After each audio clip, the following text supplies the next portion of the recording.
Hello, everyone. Yes, good afternoon. Good afternoon, Dinesh, Nikhil, Sayan. Now, now is there is sound? Chalo, good. Good afternoon, Rajesh. Uh, Audio, video, screen sharing, all clear?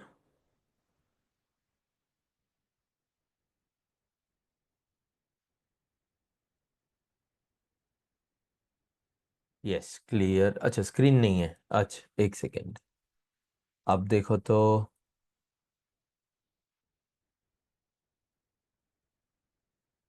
अब है ना? Yes, now okay. Good day. ये हुआ. एक second देख लूं सब ठीक है कि नहीं. Recording is on.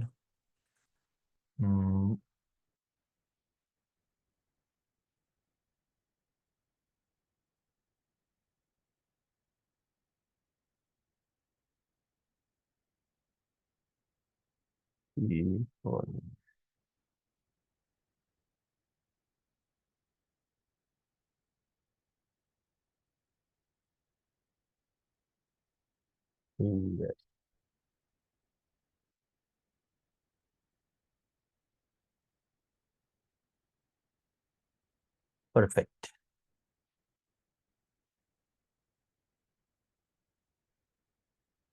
So we will start now. Nikhil, sir loved your case strategy. If one can know this, then half the battle already won. Missed IBPS PO means cut off by 4 marks due to descriptive. कोई बात नहीं निखिल.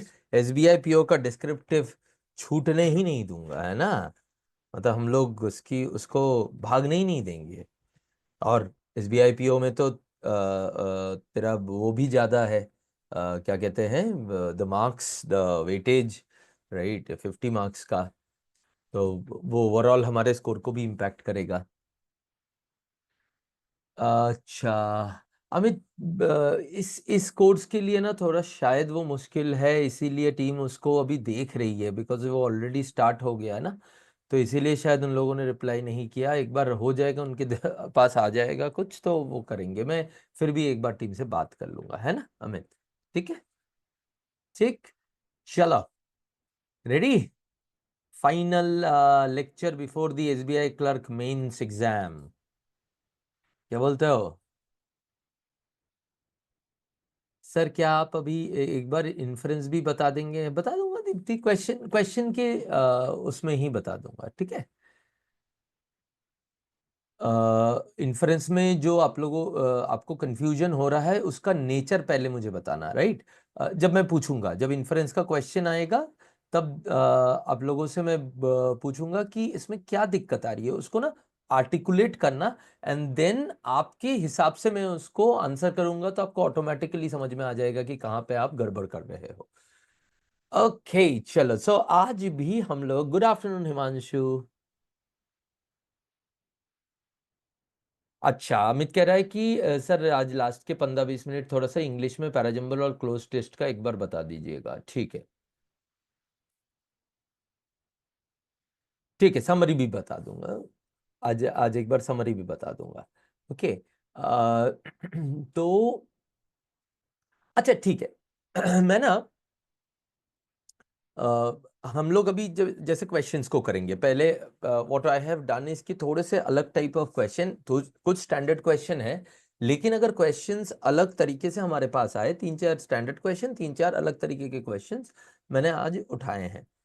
और the purpose is very simple कि हमें कोई भी type of question से ना घबराना नहीं है, because whatever we know now regarding critical reasoning is more than enough to clear almost all exams in India, right? Where critical reasoning comes. Critical reasoning जहां पे भी आता है ना दोस्त, वो क्लियर कर सकते हो आप. उसमें फ्लाइंग कलर्स में क्लियर कर सकते हो. आपको जो पता है करोगे कि नहीं, वो मल्टीपल चीजों के ऊपर डिपेंड करेगा. पहली चीज पता क्या?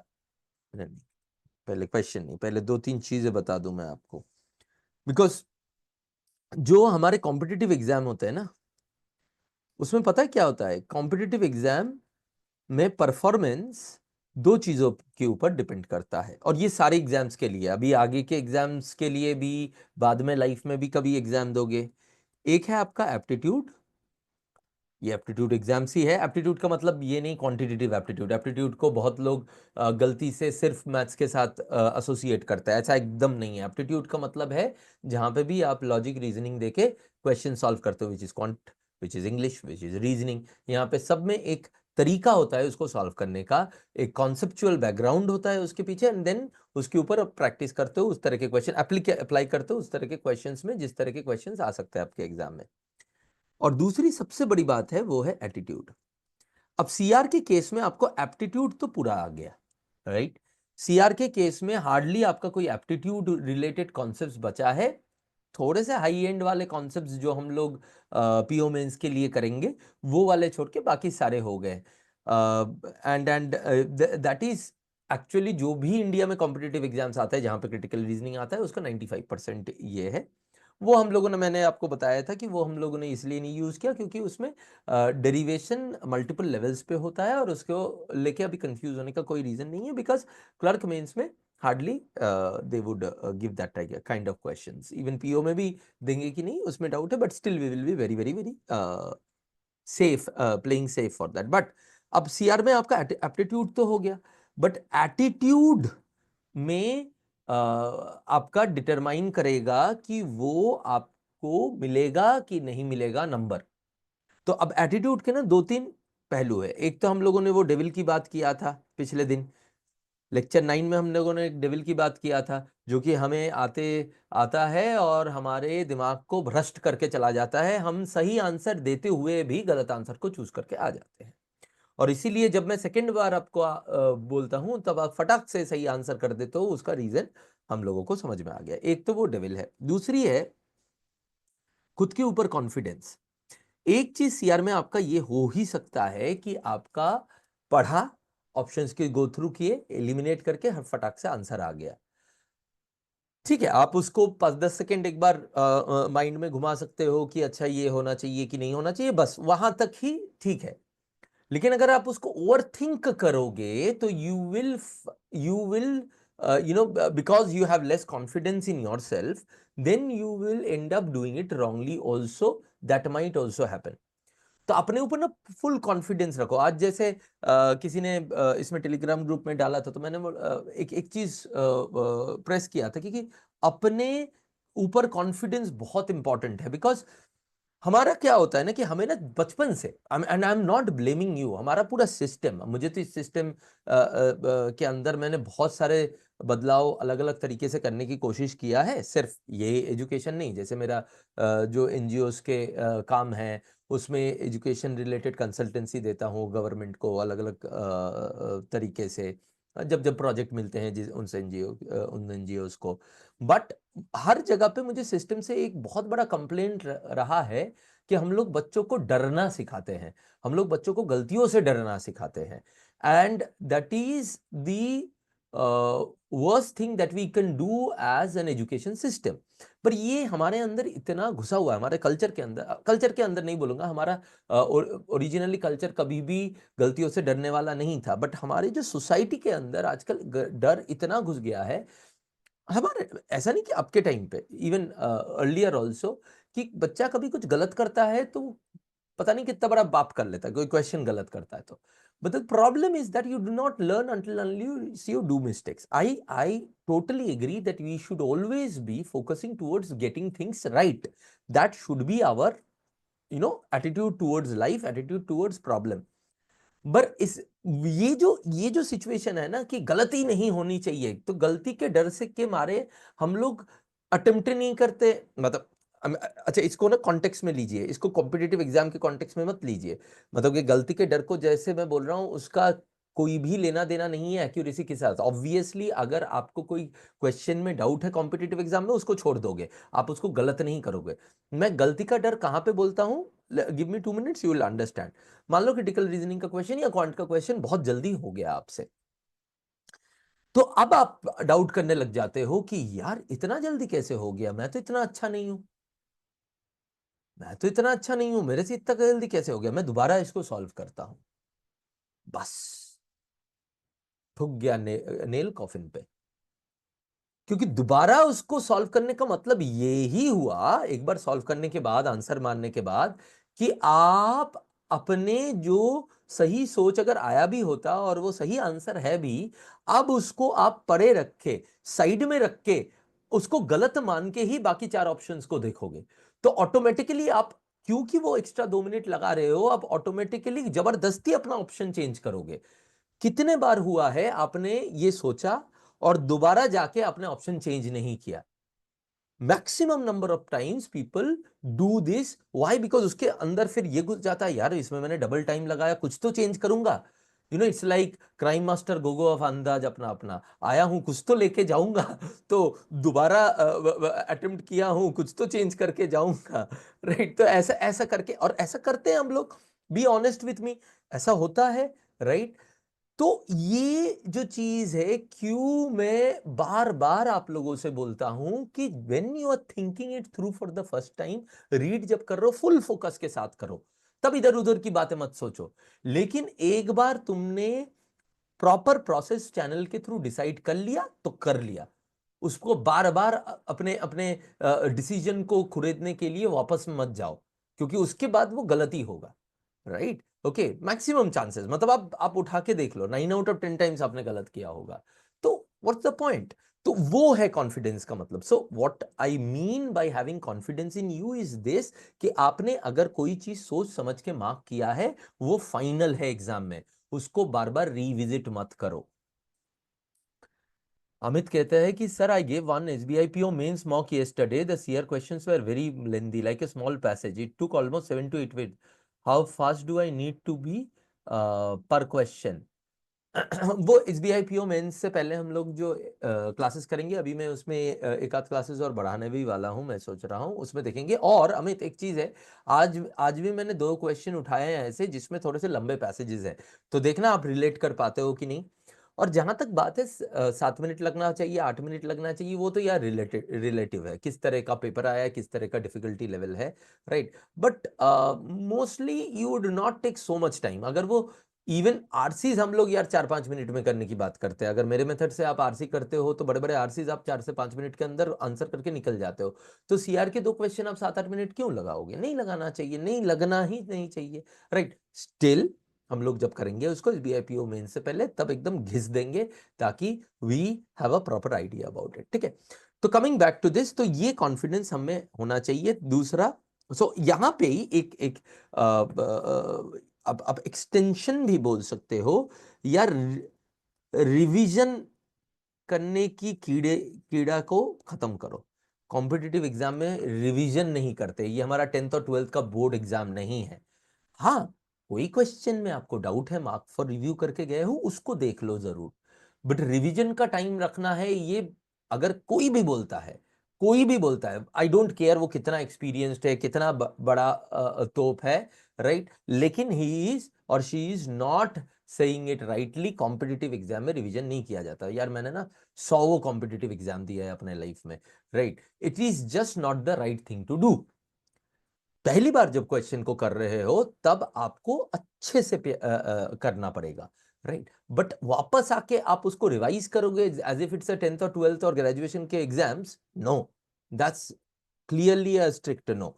तो अब ये तीनों एटीट्यूड को अगर आप एक साथ करोगे तो ऑटोमेटिकली राइट एटीट्यूड पे आ जाओगे, और फिर that would be more than enough for you to clear this exam very easily, क्योंकि एप्टीट्यूड वाइज जो मेन प्रॉब्लम होता है वो मैंने आपको करा दिया है, ठीक है? तो इसीलिए तुम्हें कोई भी डाउट रखने की तो जरूरत ही नहीं है अपने मन के अंदर। Clear, right? Sir, I did PYQ but I didn't find any so much.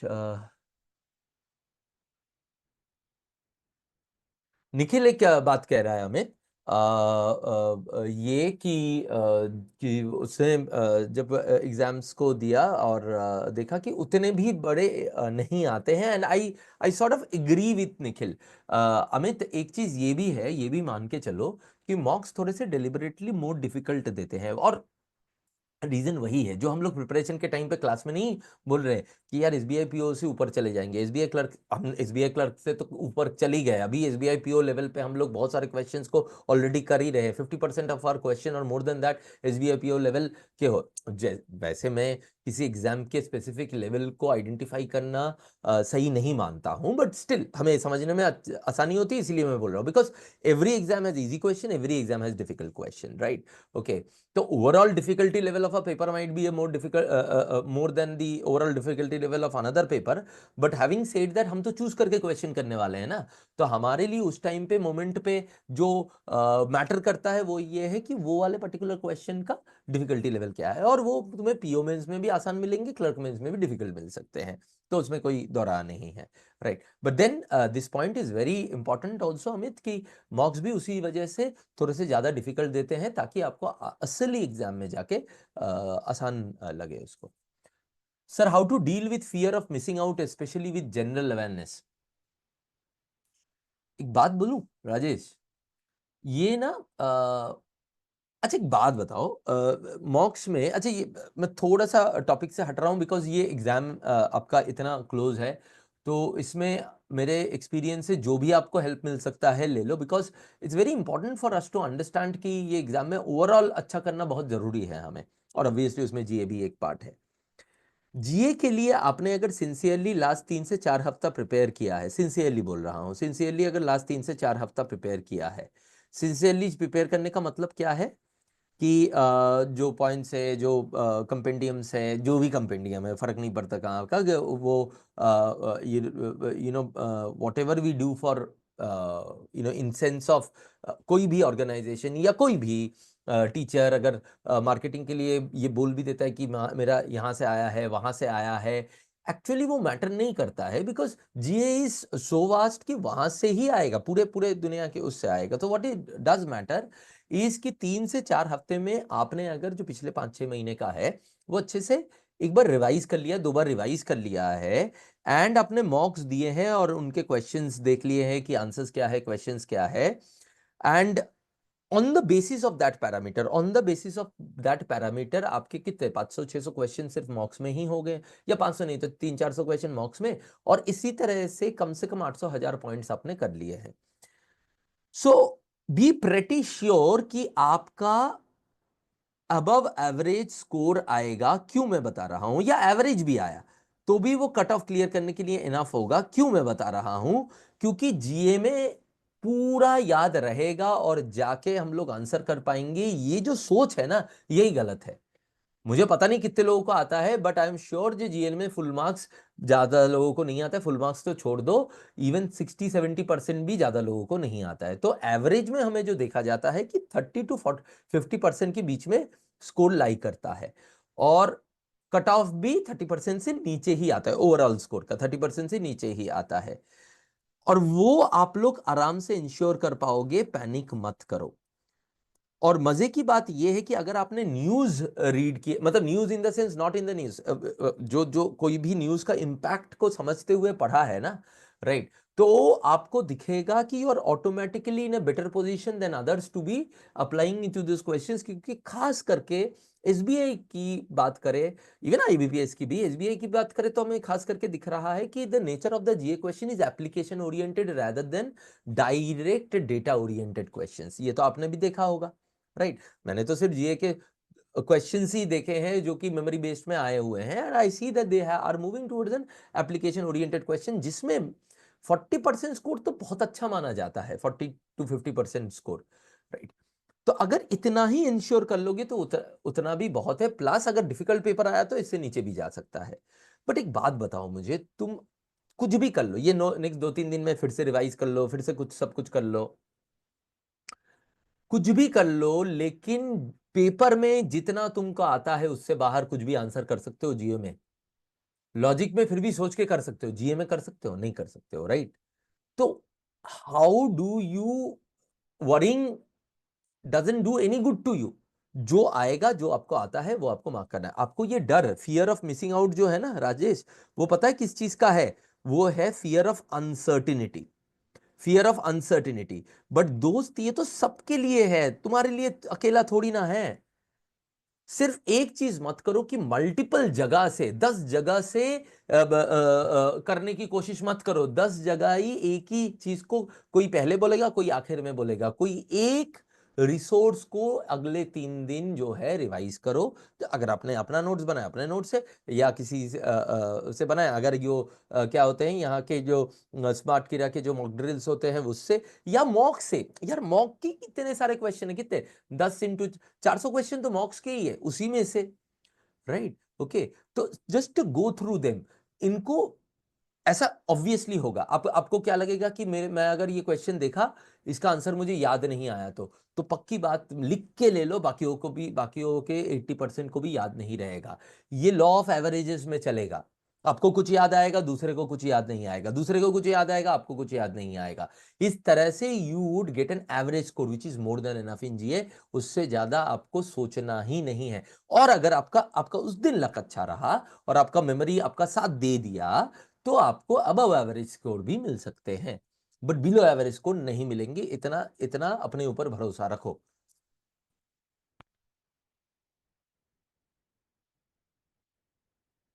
Nikhil कहता है कि sir, I have a friend who did clear SBI PO mains focusing on descriptive and English.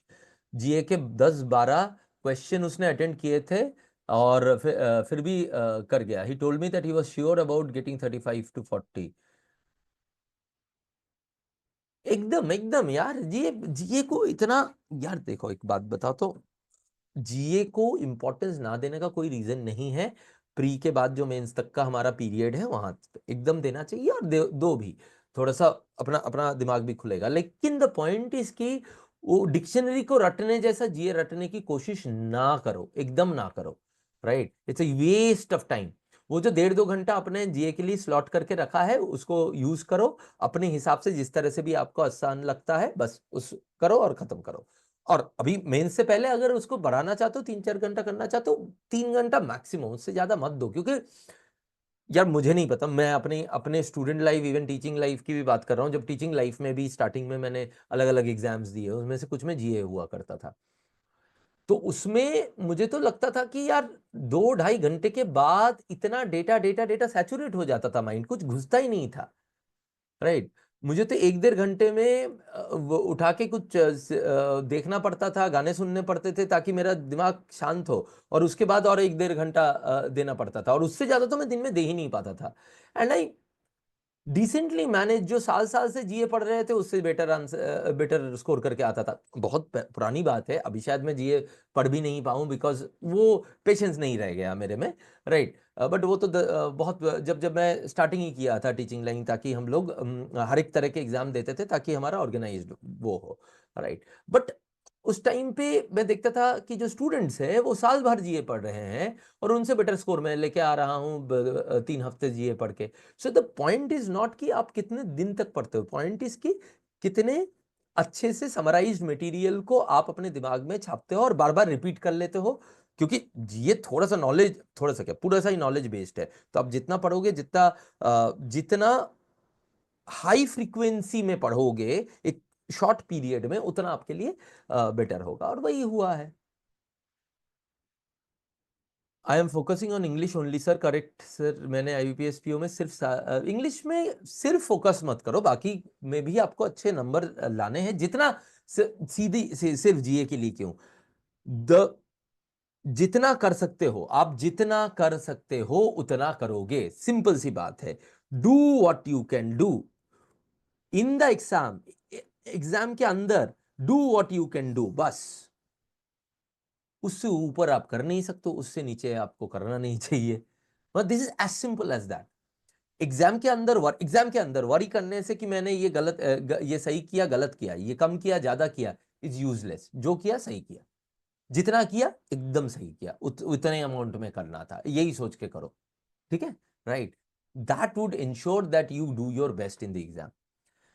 मैंने आईपीएस पीओ में सिर्फ 7 दिन में किया था, एंड प्रॉपरली रीड नहीं किया था, और कुछ डेटा वाले में ठीक है, इस बार मत करो ऐसा, इस बार एसबीआई पीओ के लिए give more time to that GA पे, ठीक है। राइट, तो ये मुझे 2 3 अभी टाइम है, अभी इतना कम टाइम नहीं है, और क्लर्क मेंस के लिए तो ऑलरेडी आप लोगों ने किया ही है ना इतना देर, 3 दिन, और रिवाइज कर लो उसको, पर 2 3 घंटे से ज्यादा मत दो, वो वेस्ट ऑफ टाइम होगा। Amit, what was your unique approach for comprehension passage?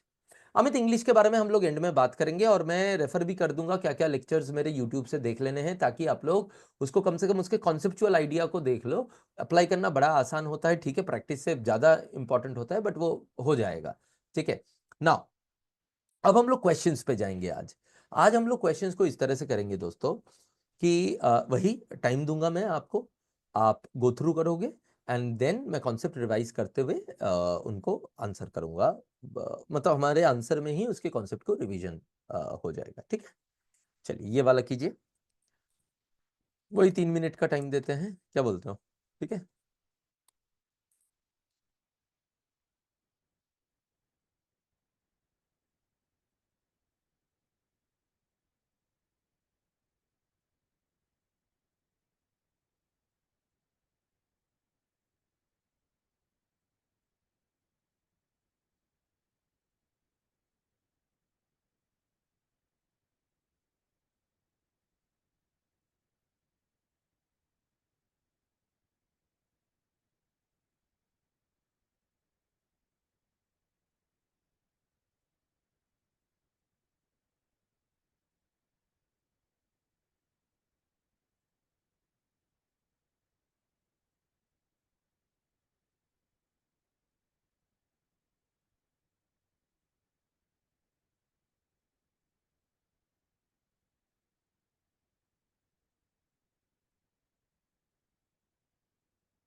चलो आंसर आने चालू हो गए पहले ही। We have Nikhil answering, Amit answering, Rajesh answering. Rajesh सही आंसर है।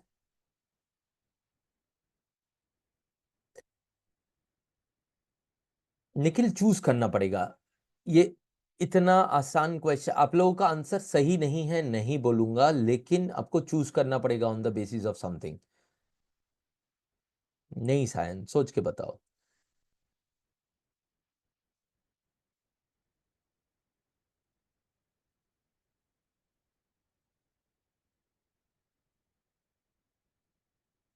एक second, 1 second, let me read once. एक सेकेंड रुको, let me read it once. नहीं नहीं, एक सेकेंड अमित, शायद मैंने दूसरा क्वेश्चन सोच लिया था इसमें, मुझे एक बार पढ़ने दो मुझे, मैं स्क्रीन पे आता हूं, ठीक है। इसमें India should present itself as a long term trustworthy partner for the central Asian republics by supporting regional stability, coordinating on security and actualizing transparent need based investment project। ये इंडिया को करना चाहिए, दिस इज ऑथर्स कंक्लूजन, है ना, right. Any unrest, अब reason दे रहे हैं, any unrest in the central Asian republic is problematic for the whole region, ठीक है। दो regional governments have been largely successful in containing extremist group, the later, that is extremist group, could still take advantage of any social, economic and political turmoil। Okay okay, ठीक है। अब हमारा assumption हमें पूछा गया है, एजम्पशन के हमारे नेचर क्या क्या है वो हम लोग एक बार लिस्ट कर लेते हैं। वो जनरल होता है, और वो ब्रिज करता है जो कंक्लूजन है और जो फैक्ट है उसके बीच का, यहाँ पे फैक्ट ही है क्योंकि, और फैक्ट या प्रेमाइस उसके बीच के गैप को, और इसमें हम नेगेट करके यूज कर सकते हैं, ठीक है। अब पहले हम लोग शॉर्टकट यूज करते हैं, नेगेट करते हैं। Extremist group have always been a problem in central Asian republic countries. ये नेगेट करेंगे, दो तरह का होगा, has never been a problem को ना करें, but has sometimes been a problem भी नेगेशन ही है, उस तरह से देखा जाए तो ऑलवेज नहीं है प्रॉब्लम। तो बट वो अजम्पशन जरूरी नहीं है इस कंक्लूजन के लिए, बिकॉज एक्सट्रीमिस्ट ग्रुप को, ये खुद ही ऑथर बोल रहे हैं कि एक्सट्रीमिस्ट ग्रुप को जो है दोस्तों, हमने जो हमारे सेंट्रल एशिया के रिपब्लिक्स हैं उन्होंने कंट्रोल करने की कोशिश किया है और लार्जली सक्सेसफुल रहे हैं।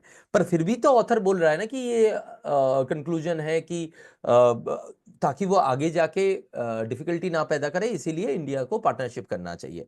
So this is not a necessary assumption, this is not a necessary assumption. जो जितने लोगों ने भी ए मार्क किया है, A is एलिमिनेबल very very clearly, उसमें कोई डाउट है क्या? ए क्यों नहीं एलिमिनेबल है? मतलब ये तो एकदम यू कैन एलिमिनेट ना। आप बोल रहे हो कि एक्सट्रीमिस्ट ग्रुप जो है वो ऑलवेज प्रॉब्लम है, एक तो ऑलवेज प्रॉब्लम है। अगर ऑलवेज प्रॉब्लम नहीं भी है तो भी तो आप आराम से बोल सकते हो ना, ऑथर का कंक्लूजन आ सकता है, क्योंकि ऑथर ने तो डायरेक्टली स्टेट किया है कि सक्सेसफुली इन लोगों को एट बे रखा है, you know they have been kept at bay. उसके बावजूद भी ऑथर ये कंक्लूजन पे आ रहा है, तो one can not be. Regional stability is characterized by social, economic and political stability. Okay, इसको नेगेट करेंगे तो ऑथर का ये पॉइंट नेगेट हो रहा है कि वो लोग एडवांटेज ले सकते हैं, और वो एडवांटेज लेंगे तो फिर होना चाहिए। तो this is a valid option दिख रहा है, बी वाला। बी वाला किसी को डाउट है कि वैलिड ऑप्शन चूज करेंगे कि आंसर चूज करेंगे कि नहीं, वो डिपेंड करेगा, राइट। बट वैलिड तो है ना, बिकॉज इसको निगेट कर रहे हैं तो डायरेक्टली हमारा वीकन हो रहा है हमारा आर्ग्यूमेंट। अगर रीजनल स्टेबिलिटी कैरेक्टराइज्ड होता ही नहीं है सोशल, इकोनॉमिक और पॉलिटिकल स्टेबिलिटी से, तो ऑथर ये डेटा देंगे ही क्यों, एग्जाम्पल देंगे, सपोर्टिंग फैक्ट देंगे ही क्यों कि regional social, economic, political turmoil का फायदा एक्सट्रीमिस्ट ग्रुप उठाएंगे, और एक्सट्रीमिस्ट ग्रुप उठाएंगे तो हमारे लिए दिक्कत हो सकता है, ये तो देंगे ही नहीं ना। तो बी रखेंगे। Central Asian republic countries are subject to social and economic और पॉलिटिकल टर्मोइल। नहीं, नहीं, सी जरूरी नहीं है। अगर नहीं भी है, आज नहीं है, हो सकते हैं, उस एजम्पशन पे भी ऑथर काम कर सकता है, तो सी को तो एलिमिनेट किया जा सकता है। क्लियर? सी को मैं एक्सप्लेन नहीं कर रहा हूं, बहुत ही बेसिक है। मतलब आज के डेट पे हम लोग अभी जो 9 क्लासेस कर लिए हैं, सी को एलिमिनेट करना आपके लिए एकदम केक वॉक होना चाहिए। India is economically connected with Central Asian republics and can increase its partnership.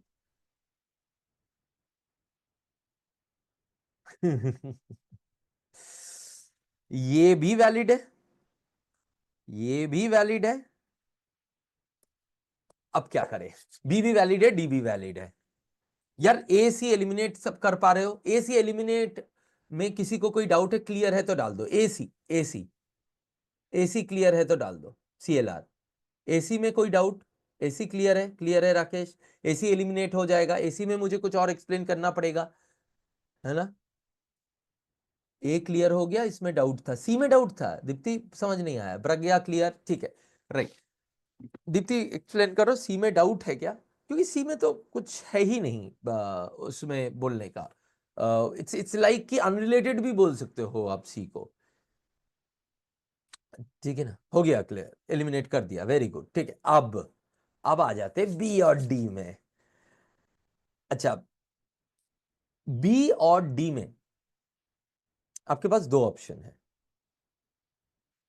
आपका याद है आपके, मैंने जब एजम्पशन कराए थे, शायद कब की बात कर रहा हूं मैं, उसमें मैंने दो तरह के एजम्पशन की बात की थी उस दिन। तो पहला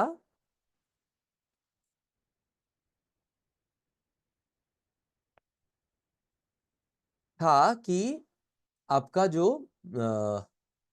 मोस्ट जनरल एजम्पशन है, और एक था केस स्पेसिफिक। इसके लिए मैंने दो एग्जाम्पल भी दिए थे।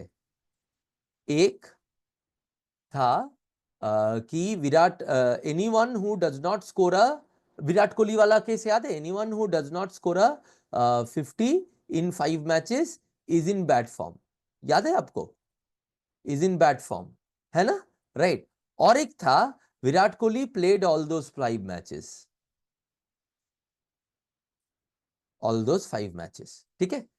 याद आया ये दो एग्जांपल? हाँ। अब ये जनरल एजम्पशन था और ये केस स्पेसिफिक एजम्पशन था। Yes, remember, right?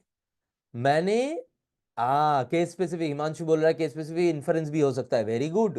वो इन्फरेंस, कंक्लूजन, एजम्पशन तीनों हो सकते हैं, ठीक, right?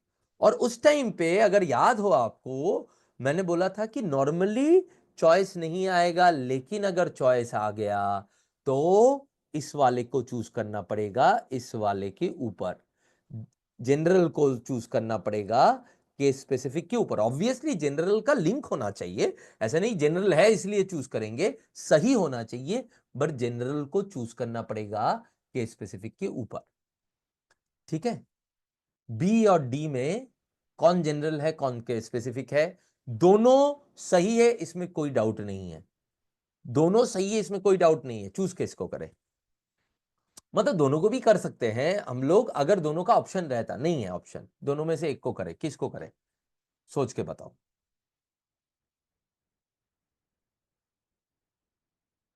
Sion B, Rajesh B.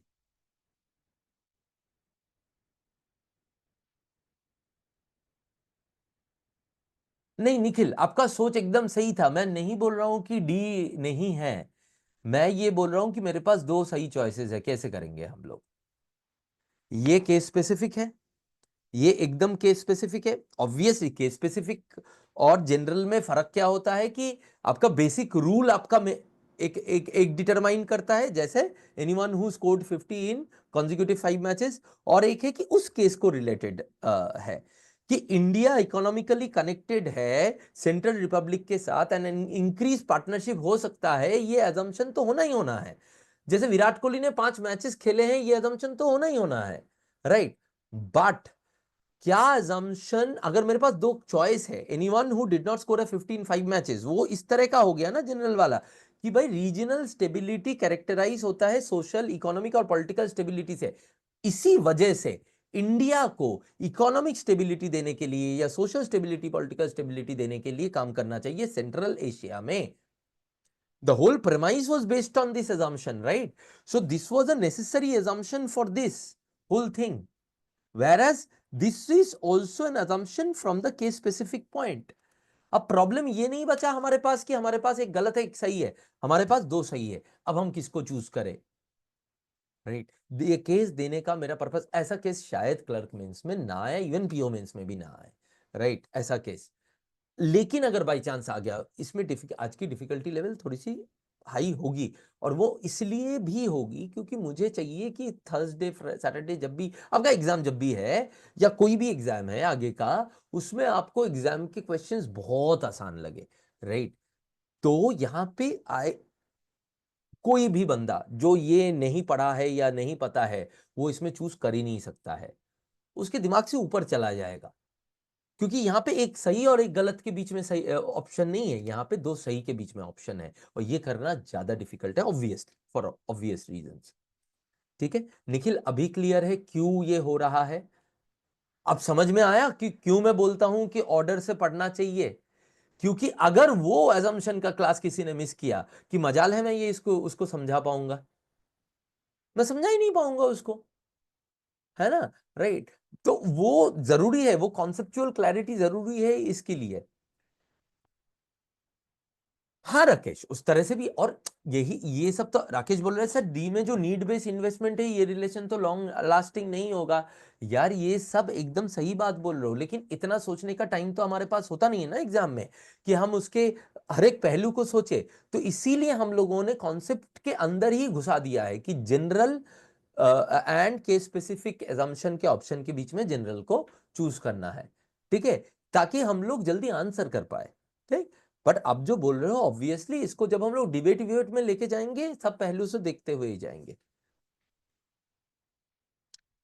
बाकी जितने लोगों ने भी डी मार्क किया था, क्यों बी है समझ में आ गया, जितने लोगों ने भी बी मार्क किया था, एक्चुअली बी क्यों है वो समझ में आ गया, क्योंकि जिन्होंने बी मार्क भी किया था उनको भी डाउट था, मुझे कुछ लोगों को उनको उनमें भी डाउट था, ये मुझे पक्का पता है। ठीक है, राइट, वेरी गुड। चलो नेक्स्ट क्वेश्चन करते हैं। वेरी क्लियर, बहुत अच्छा। नेक्स्ट क्वेश्चन दे रहा हूं मैं हट जाता हूं, आप लोग इसको सॉल्व कीजिए।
निखिल का आंसर आ गया, वेरी गुड निखिल, सही आंसर। हिमांशु का आंसर आ गया, वेरी गुड।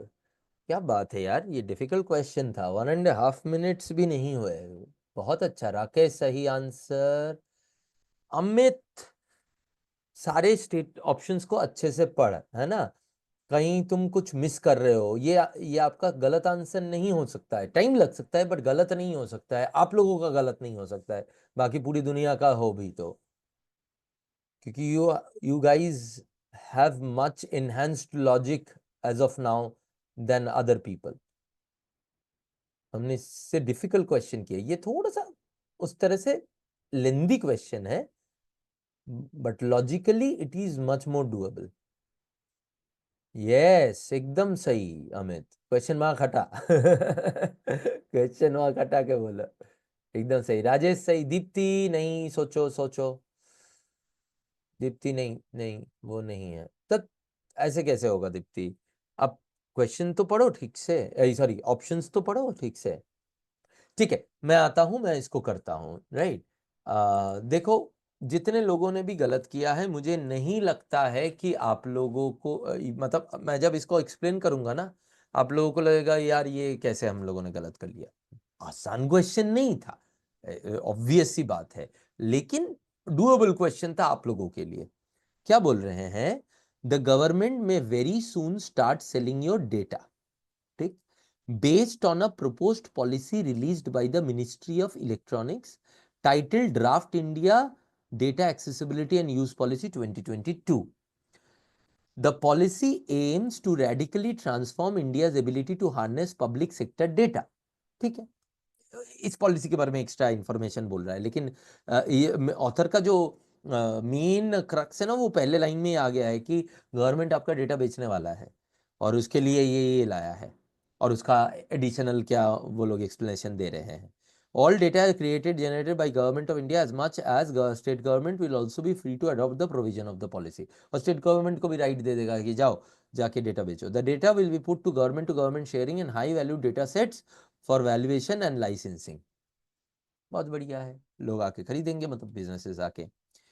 अब हमारा क्वेश्चन का रूट क्या है, क्वेश्चन का रूट है, ऑब्वियसली ये रूट पहले पढ़ेंगे और उसके बाद ये वाला पढ़ेंगे।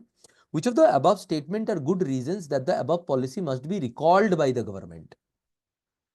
तो ये जो क्वेश्चन है इसमें गवर्नमेंट करने का सोच रहा है। अब इस पॉलिसी को वापस लेना है, मतलब जो यहाँ पे जो भी रीजन दिए गए हैं, जो भी बोला गया है सपोर्टिंग द गवर्नमेंट्स आर्गुमेंट कि वो कर रहा है, क्यों कर रहा है, गवर्नमेंट बोल रहा है, उसको अपोज करना है।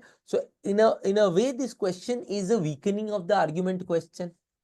गुड रीजन डाल के ही स्ट्रेंथनिंग ऑफ आर्गुमेंट क्वेश्चन मत बना देना इसको, राइट? तो वीकनिंग द आर्ग्यूमेंट का क्वेश्चन है ये, क्लियर? अब given that more data means more money, अब हम लोग ऑप्शंस को पढ़ेंगे। Given that more data means more money, commercial interest will prompt the government to collect granular personal data through greater capture and increase retention period। ज्यादा से ज्यादा government हमारा data लेगा, हमारे प्राइवेट डेटा लेगा, तो ये एक सही रीजन है वीकेंड करने के लिए कि गवर्नमेंट को, बिकॉज डेटा के साथ प्राइवेसी जुड़ा हुआ है, ये इतना तुम इसके लिए मान सकते हो, ऑब्वियस सी बात है। और वो ऑथर की उससे भी वो है कि very soon start selling your propose. Author का ओपिनियन क्या है वो नहीं बोल रहा है, राइट? बट ऑथर उसको बोल रहा है कि भाई सेलिंग होगा। तो सेलिंग होगा का मतलब हो गया कि हमारे से ज्यादा वो भी ले सकता है डेटा, और ज्यादा लेगा, ज्यादा डीप डेटा लेगा तो वो मेरे को नुकसान है एज एन इंडिविजुअल। तो वो एक वैलिड रीजन हो सकता है इसको अपोज करने का। Data privacy can be a valid reason to oppose data data distribution, सीधी सी बात है। नेक्स्ट, प्राइमरी, तो वन होगा तो वन होगा तो ये होगा, ये होगा, ये हो सकता है। Primary overpowering objective in the draft data and accessibility policy and the background note is social benefit। ले अलोआ, अगर सोशल बेनिफिट प्राइमरी है तो ये स्ट्रेंथन करता है, डेटा को तो और डिस्ट्रीब्यूट करना चाहिए, वीकन तो नहीं कर रहा है ना। तो ये तो हो ही नहीं सकता है, ये नहीं हो सकता है तो ये नहीं हो सकता है, तो बचा मेरे पास बी और सी। ऑब्वियस सी बात है, थ्री को पढ़ना पड़ेगा। The data policy is untethered to any legislative basis and contains no proposal for the creation of a legal framework and also lacks any attachment to constitutional framework। कोई legal framework का उसको support ही नहीं है। तो additional fact दिया गया, ये additional negative fact है ना दोस्तों? ये तो वीकेंड करता है ना, तो 1 3 दोनों वीकेंड करता है। C is the answer for this case. Clear है, राइट?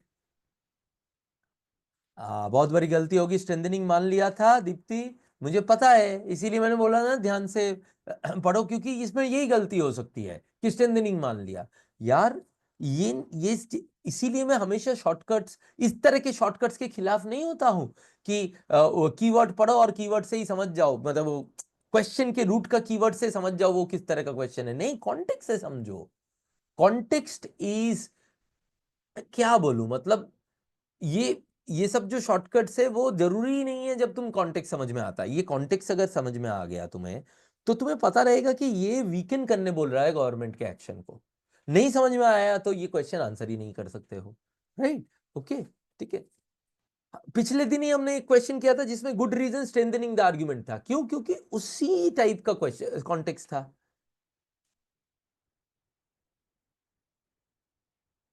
सायन मतलब पहले ही क्वेश्चन समझ में नहीं आया था, आपके बताने के बाद आया, देन करेक्ट आंसर भी हुआ। लेकिन एक बात बता सायन, ये इतना भी डिफिकल्ट था जो आपसे हो ही नहीं सकता था? हो सकता था ना? अच्छा, रिकॉल्ड वर्ल्ड का मतलब गलत समझ लिया। नहीं नहीं, वो तो ध्यान रखना पड़ेगा। रिकॉल्ड मतलब तो वापस बुलाना ना, जैसे वो फार्म लॉज रिकॉल किए थे गवर्नमेंट, याद है? वो उस तरह का चीज, ठीक है। रिकॉल फंसा दिया, चलो कोई बात नहीं। अब हम लोग नेक्स्ट वाले पे चलते हैं। आज के जितने भी क्वेश्चन है थोड़े से टिपिकल मैंने लिए हैं, द रीजन बीइंग कि अगर टिपिकल क्वेश्चंस भी आ गए कि आप लोग एडवांटेजेस पे हो, ठीक है। बट इसका कोई भी लेना देना नहीं है कि आपसे बनेगा कि नहीं बनेगा। मैंने टिपिकल लेते हुए भी मैं आपके ऊपर फुल कॉन्फिडेंस हूं कि आप लोगों से ये बन जाएगा, और बन भी रहा है। नहीं तो केयरलेस मिस्टेक हो रहे हैं, तो वो केयरलेस मिस्टेक रोको, देखो अपने आप सारे हो जाएंगे, ठीक।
वाह, राजेश का तो 1 मिनट में आंसर आ गया यार, क्या बात है। हिमांशु का भी, दोनों का सही। दीप्ति सही आंसर। निखिल और एक बार सोचो दिनेश, और एक बार सोचो राकेश।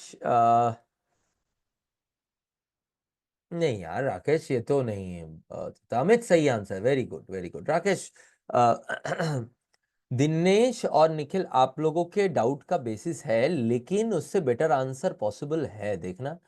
और नहीं दिनेश, नहीं नहीं, ये वाला नहीं। राकेश और दिनेश का जो अभी वाला आंसर है, ये दोनों आप लोगों ने एक्स्ट्रा अज्यूम करके कर रहे हो, सोच के बताओ। निखिल सही answer, very good very good. Dinesh, जब मैं दूसरी बार सोचने बोल रहा हूँ तब छलांग मत मारो, नहीं तो वो गलत हो जाएगा। उसी ऑर्डर में आप सोचो, देखो आ जाएगा। चलो मैं आता हूँ स्क्रीन पे।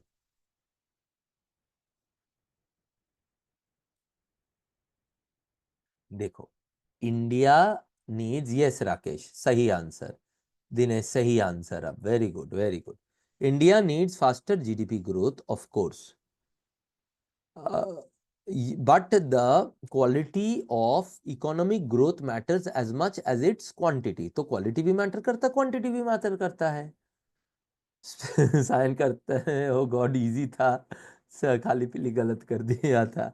हाँ एकदम इजी लगना चाहिए ये सारे क्वेश्चन तुम लोगों को। Specifically growth must translate into good quality jobs, ये भी बोल रहा है, एक्सप्लेन कर रहा है। स्पेसिफिकली ग्रोथ को गुड क्वालिटी जॉब्स में ट्रांसलेट करना पड़ेगा। Unfortunately on that count we are not doing well, उस पर्टिकुलर एरिया में हम अच्छा नहीं कर रहे हैं। Timely, reliable jobs data are important, and we have relatively few such sources in India. The objective of collecting such data is for the government to make more informed policy decision, not show it in a bad light। अब ये बहुत second part इसमें बहुत important है। ये part author का conclusion है, ये पार्ट ऑथर का प्रेमाइस है ना? क्यों दोस्तों? ये पार्ट ऑथर का कंक्लूजन है, ये पार्ट ऑथर का प्रेमाइस है, और ये पार्ट ऑथर का सपोर्टिंग आर्ग्यूमेंट है, जिसमें दो पार्ट है, एक फैक्ट है और प्लस सपोर्टिंग लॉजिक, प्रेमाइज भी है या लॉजिक भी है। ये वाला पार्ट, ये सपोर्टिंग लॉजिक है और ये सपोर्टिंग फैक्ट है। ये है हमारा सीआर माइंड मैप इस पर्टिकुलर पैरा का। नहीं सायन, एक बार सोचो, देखो आ जाएगा। आपका आंसर क्लोज है लेकिन सही नहीं है। अब इन्फरेंस का मैंने बोला था रिवाइज करूंगा। अच्छा, ऑप्शन एक बार देख लेते हैं। गवर्नमेंट, हमें इन्फर करना है, government makes inform policy decision on the basis of data. यार government should make inform policy decision according to author, ये सही था, लेकिन ये नहीं। हाँ अब सही है सायन, वेरी गुड। ये नहीं सही हो सकता ना, कहां से इन्फर करो कर रहे हो? आपको beyond the scope of the passage जाना पड़ेगा, तो ये तो एलिमिनेबल है। तो बीच बीच में एक आदमी ने ये आंसर दिया था, अब समझ में आया क्यों डायरेक्टली एलिमिनेटेड हो सकता था। जस्ट बिकॉज कुछ वर्ड्स मैच कर रहे हो उसको आंसर मत मार्क कर दो, ये गलती मत करो। आप उससे बहुत ऊपर उठ गए हो। वो उन लोगों को करने दो जो अभी भी इधर उधर की चीजों को सीआर मानते हैं। नहीं, आप लोग तो एकदम ठोस सबूत के आधार पे और उस आर्ग्यूमेंट के आधार पे आप डिसाइड करोगे, तो आप लोगों का तो ये एकदम एलिमिनेबल है। Next, reliable job data can help in making decisions affecting the quality of economic growth. अब देखो, ये एक तरह का मेरे पास इन्फ्रेंस में मेरे पास तीन तरह के ऑप्शन थे। एक एजम्पशन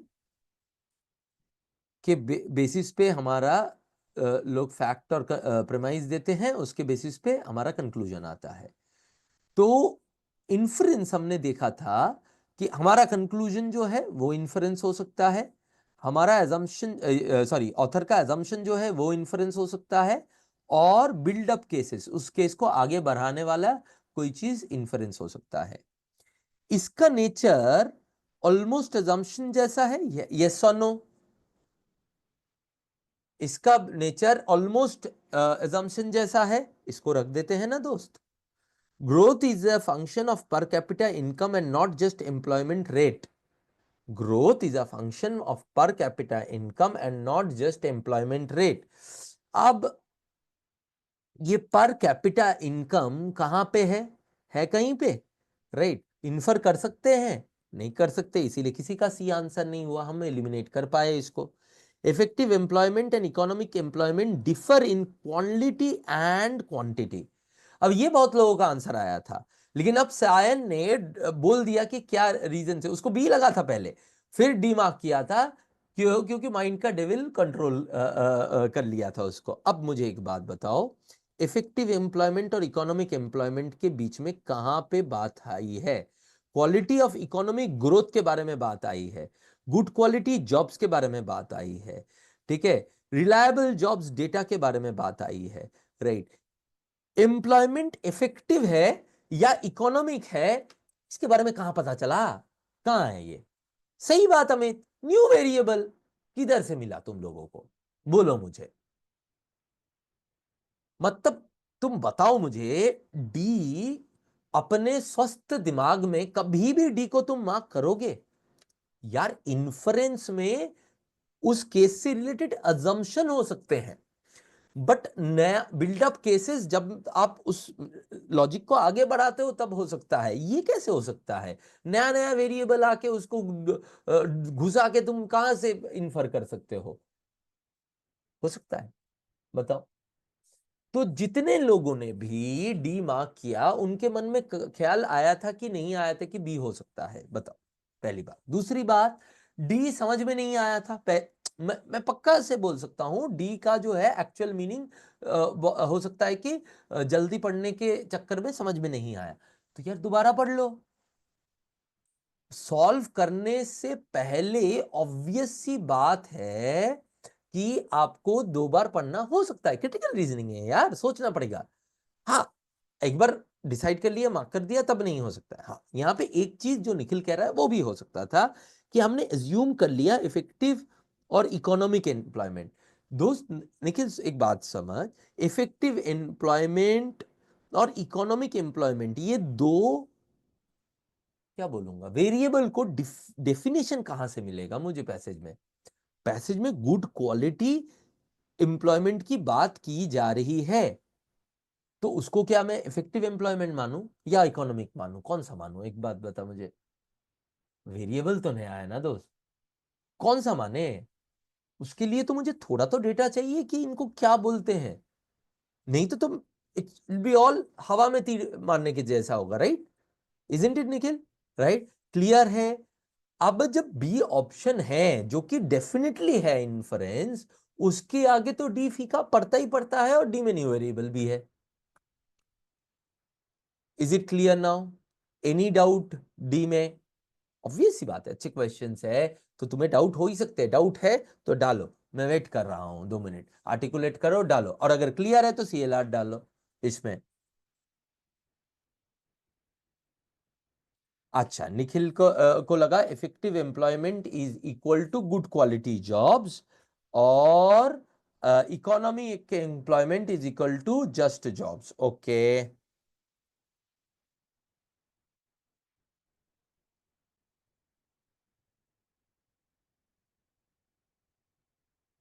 अच्छा निखिल एक बात बताओ, निखिल ने बहुत अच्छा पॉइंट वो किया, उसने बोला कि सर क्यों हम इसको ये मान सकते हैं, देखो, this is what I like, है ना? आप लोग अपने सोच को बोलो, ताकि उसमें अगर हम लोग आइडेंटिफाई करें ना फ्लॉ, तो वो बहुत हद तक अब सबको हेल्प करेगा आगे जाके ऐसी चीजें ना करने में, इकोनॉमिक एम्प्लॉयमेंट को जस्ट जॉब्स के साथ। अब बताओ, मैं एक्सप्लेन कर दूंगा, लेकिन आप लोगों से मुझे निखिल के इस क्वेश्चन का आंसर चाहिए।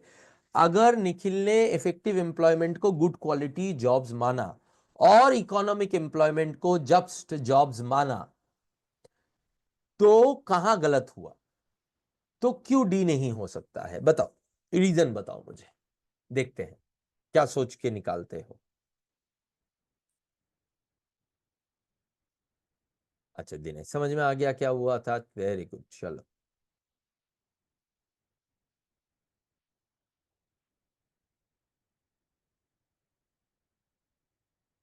मैं इसको दो लेवल पे आंसर करूंगा, ठीक है?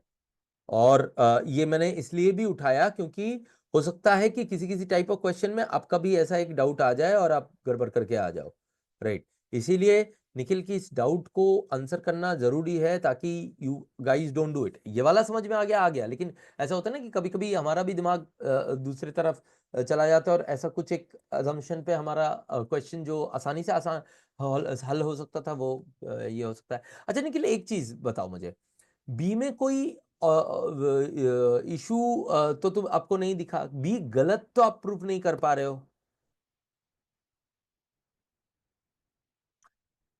अच्छा ठीक है, आप लोगों को क्लैरिटी नहीं आ रही। निखिल वो इसका आंसर मुझे बताना। अब मैं इसका बताता हूं, ठीक है।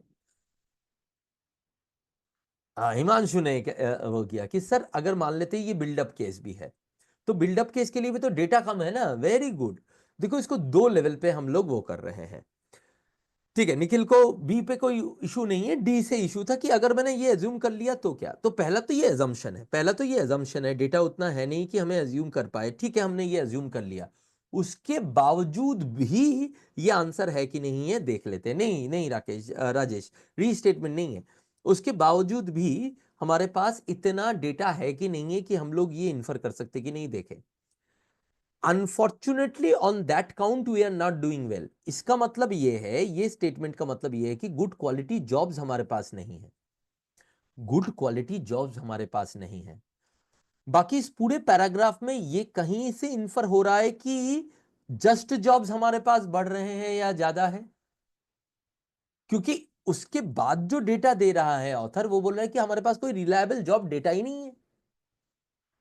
तो ये भी तो एक केस हो सकता है कि आपके पास जो है जॉब भी नहीं बढ़ रहा है, इकोनॉमिक ग्रोथ तो बढ़ रहा है, लेकिन जिनके पास है उन्हीं का वेल्थ बढ़ा जा रहा है, जिनके पास जॉब है उन्हीं का वेल्थ बढ़ा जा रहा है, नया जॉब हो ही नहीं रहा है।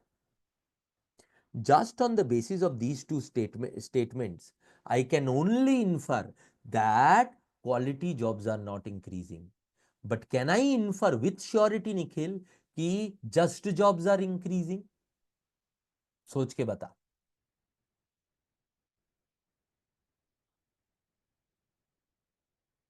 यस, सही बोला Amit. Quality is mentioned with respect to GDP growth, not employment. Very good, एकदम सही, सही आर्टिकुलेशन। नहीं बोल सकते ना निखिल, वेरी गुड। अब अगर वो नहीं बोल सकते तो इन्फ्रेंस कैसे हो सकता है ये? और बी से बेटर तो कहीं से कहीं तक नहीं हो सकता है ना। मैं ये नहीं बोल रहा हूं कि इतने डेप्थ में तो आपको समझ में आता उतने कम टाइम में, लेकिन between B and D B is a better option, इतना तो समझ में आ सकता था ना दोस्त, राइट।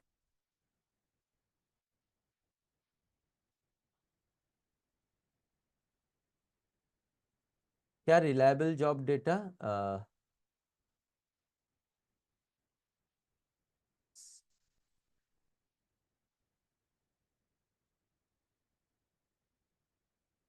क्या पूछ रहे हो दिनेश, कहाँ पे, कौन से लाइन पे, सॉरी कौन से लाइन का पूछ रहे हो? ठीक है निखिल, ये क्लियर है, ये इसका एक्सप्लेनेशन मैंने दे दिया, अब क्लियर है between B and D why B is a better answer, right. Yes, D has a much wider scope. ये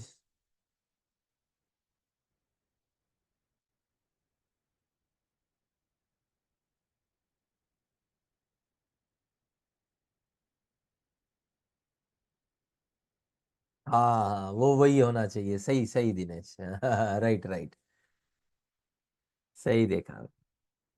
चलिए, यस दिनेश, इफेक्टिंग होना चाहिए, करेक्ट।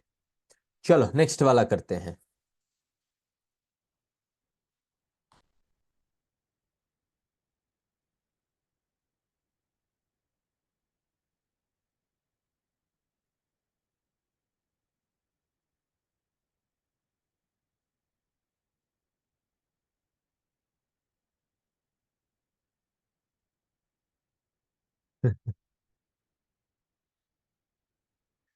निखिल कहता है सर आप जो क्वेश्चन लेकर आते हो उसमें गलती हो भी जाती नहीं तो एसबीआई की इतनी हिम्मत नहीं गलती करवा दे नहीं यार, बट हाँ मयूल, अब आप देखोगे एक्चुअल पेपर, आपको आसान लगेगा कि नहीं, बताना आके मुझे, हम लोग एग्जाम जब दोगे।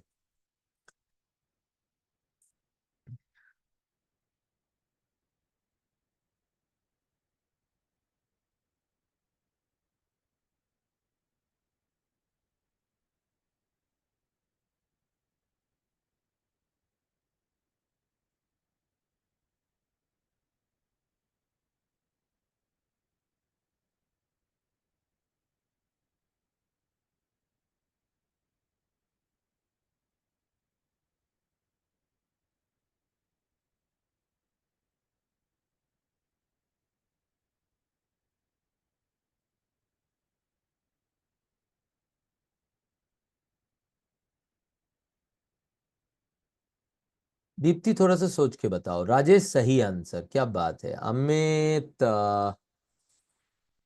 नहीं नहीं नहीं, सोचो सोचो, बाकी ऑप्शंस देखो। राकेश एक बार सोच के बताओ, दूसरे ऑप्शंस देखो।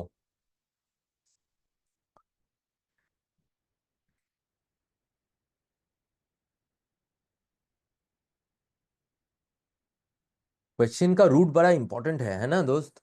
विच one of these options author things to be true to conclude that India spends too little in R&D।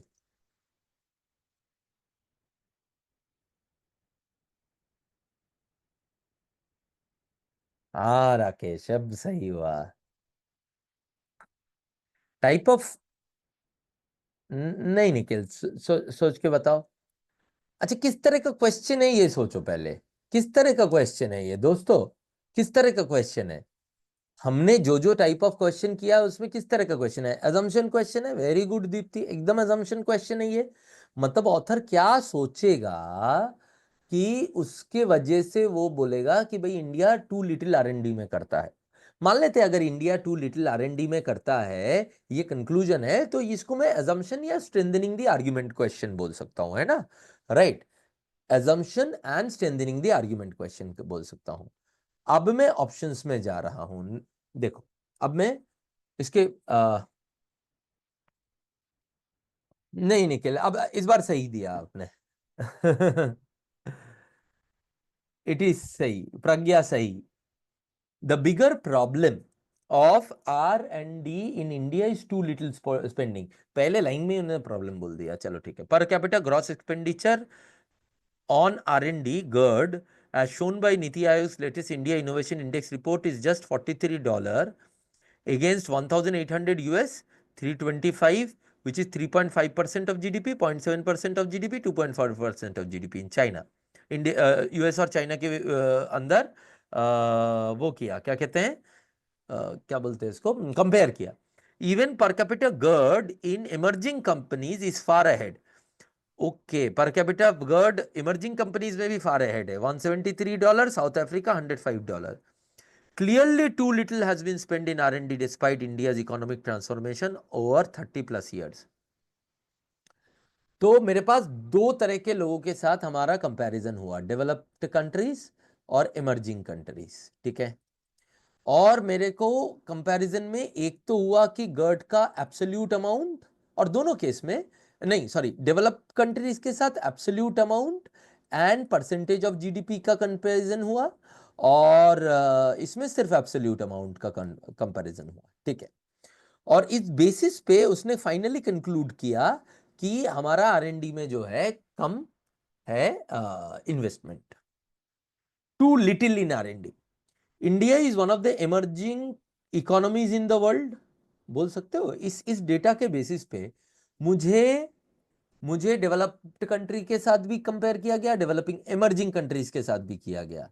अब इस पूरे पैराग्राफ में से लेके आप बोल सकते हो कि ऑथर को यह मानना जरूरी है कि इंडिया इमर्जिंग कंट्री है, तभी जाके वो ये बोल पाएगा। assumption strengthening the argument जिसी भी फॉर्म में देखो, ये जरूरी है क्या। इंडिया अगर डेवलपिंग कंट्री भी है, या सॉरी डेवलप्ड कंट्री भी है, तो भी तो ऑथर को ये पैसेज लग सकता है ना। ऑथर को तो ये लग सकता है जो कि इंडिया का R&D में बहुत कम क्या कहते हैं उसको, एक्सपेंसेस है, little little spends too little. Too little means जितना करना चाहिए उससे काफी कम, राइट। ओके, तो ए तो नहीं हो सकता है। A is not a valid assumption to be here. India चाहे डेवलप्ड हो, अंडर डेवलप्ड हो, डेवलपिंग हो, क्या कुछ भी हो, राइट। अंडर डेवलपिंग शायद नहीं, बट डेवलप्ड हो या इमर्जिंग हो, उससे फर्क नहीं पड़ता है, फिर भी ऑथर ये रख सकता है। Next, more spending can solve the problem of research and development in India. Hmm यार, ये problem of research and development in India, ये थोड़ा सा आउट ऑफ स्कोप हो रहा है, पर फिर भी इसको रख देते हैं। एक ही रीडिंग में आइडेंटिफाई नहीं हो पाएगा, बेटर ऑप्शन होगा तो मार्क करेंगे, नहीं तो देखेंगे इसको। पर प्रॉब्लम रिसर्च ऑफ डेवलपमेंट में प्रॉब्लम है वो उसमें उसमें क्या प्रॉब्लम है उसके बारे में कोई उस तरह से डिस्कशन नहीं हुआ है। Bigger problem for research and development in India is little spending. Bigger problem मतलब रिसर्च एंड डेवलपमेंट में 5 प्रॉब्लम है, उसमें से बिगर प्रॉब्लम है कम स्पेंड हो रहा है, बट बाकी भी 3-4 प्रॉब्लम और है, ये देख के लग रहा है। और इसमें अजम्पशन, ये अज्यूम करना कि ऑथर ने ये अज्यूम किया कि स्पेंडिंग से ही सारे प्रॉब्लम दूर हो जाएंगे, समझ नहीं आ रहा है। मतलब लिंकेज है बट कनेक्ट बहुत ट्रूली एस्टेब्लिश नहीं कर पा रहा हूं, सीधी सी बात है, राइट। पर फिर भी रख देंगे। Innovation index report has one of the parameters as per capita gross expenditure. यार ये तो इन्फरेंस हो गया ना, एजम्पशन क्यों जरूरी है? ये जो डेटा आ गया यहां से लेके उठा के मैं लेके आ गया, यार ये तो दिख रहा है ना, यहाँ पे दिया हुआ है भाई। अगर इन्फरेंस मतलब इंडिया का जो वो रिपोर्ट है, जो भी रिपोर्ट है, उसी में से तो ये डेटा हम लोगों ने लिया है, तो उसमें हमारा ये आएगा, ये तो क्लियर है, तो सी तो एलिमिनेटेड है, एजम्पशन नहीं हो सकता। R&D spending should be evaluated on the basis of 2 factors, per capita spend and percentage of GDP. Okay. ये देखो, यहाँ पे एब्सोल्यूट और परसेंटेज ऑफ जीडीपी दोनों किया है डेवलप कंट्रीज के साथ, और यहाँ पे एब्सोल्यूट किया है। तो एब्सोल्यूट तो करना ही चाहिए क्योंकि ऑथर ने दिया है, और परसेंटेज भी करना चाहिए क्योंकि ऑथर ने परसेंटेज भी यूज किया है। अगर ऑथर को लगता है कि ये सारी इंपॉर्टेंट चीज नहीं है, परसेंटेज इंपॉर्टेंट नहीं चीज नहीं है, पर कैपिटा इंपॉर्टेंट चीज नहीं है, तो फिर वो यूज नहीं करता उसको सपोर्टिंग आर्ग्यूमेंट बनाने के लिए कि इंडिया टू लिटिल करता है। तो अगर ऑथर ने यूज किया है तो कहीं ना कहीं ऑथर एज्यूम करता है कि दीज आर इंपॉर्टेंट पैरामीटर्स, और बी और डी में definitely D is a much much much better option than B, therefore D is an answer. इसलिए मैंने बी में ज्यादा टाइम क्यों नहीं लगाया, देखा? अगर बी में कंफ्यूजन है तो रख दो, डी तक जब आओगे तब वैसे आंसर आ जाएगा। हाँ, बी तो सजेशन टाइप है ही, देखते उसमें कोई डाउट ही नहीं है, एकदम एकदम है। अब क्लियर है क्यों डी होगा? Yes Pragya, Dinesh, you are correct.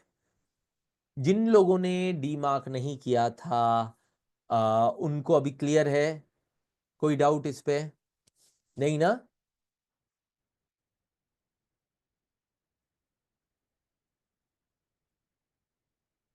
हाँ, तो ऑथर का एजम्पशन शुड से आएगा तो क्या दिक्कत है?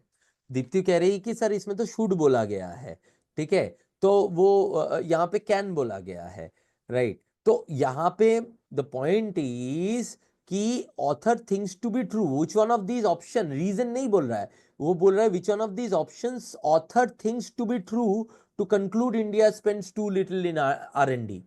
क्वेश्चन का नेचर देखो ना, ऑथर के हिसाब से कौन सी चीज इंपॉर्टेंट है या कौन सी चीज ट्रू है टू इन्फर कि इंडिया बहुत कम खर्चा करता है। तो ऑथर ने डेटा दिया है हमें पर कैपिटा जीडीपी का और परसेंटेज जीडीपी का, और इसी के आधार पे ऑथर बोल रहा है कि हम लोग कम स्पेंड कर रहे हैं। तो ऑथर के लिए ये दोनों इंपॉर्टेंट रीजंस हो गए, नहीं तो वो यूज ही नहीं करता। तो अजम्पशन की तरह सोचोगे तो ये आ जाएगा। ऑथर के लिए ये इंपॉर्टेंट, ये ट्रू होना जरूरी नहीं है, फिर भी बोल सकता है। फॉर एग्जाम्पल यहां पे बोला है कि bigger problem is too little spending, मतलब R&D में मेरा problem number 1, problem number 2, problem number 3, ऐसे प्रॉब्लम नंबर 4, 4 प्रॉब्लम है मान लेते हैं। उसमें से सबसे बड़ा प्रॉब्लम है कि पैसा नहीं खर्चा करते हैं, लेस स्पेंडिंग, ठीक है, राइट। अच्छा, क्या ऑथर को एज्यूम करना पड़ेगा, ये डेटा हमें दिया गया है, ऑथर ने दिया है, क्या ऑथर को एज्यूम करना पड़ेगा कि अगर स्पेंड ज्यादा होगा उसी से R&D के सारे प्रॉब्लम सॉल्व हो जाएंगे? जरूरी है इस पैराग्राफ को एज्यूम करने का? सॉरी, कहाँ चला गया ये? हाँ, जरूरी है, नहीं है ना, राइट। तो between B and D, D definitely होना चाहिए क्योंकि ऑथर ने यही डेटा दिया है। क्लियर है दीप्ति? दोस्तों बाकी लोग क्लियर है? क्लियर है तो CLR डालो।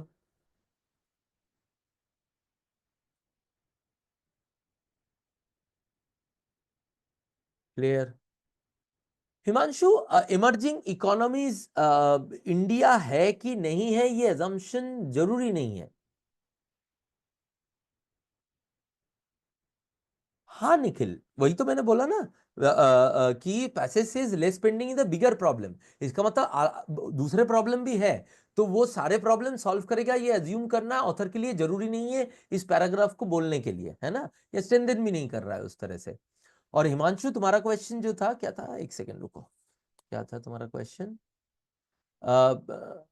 India is one of the emerging economies like others, then it's showing that it is spending too little.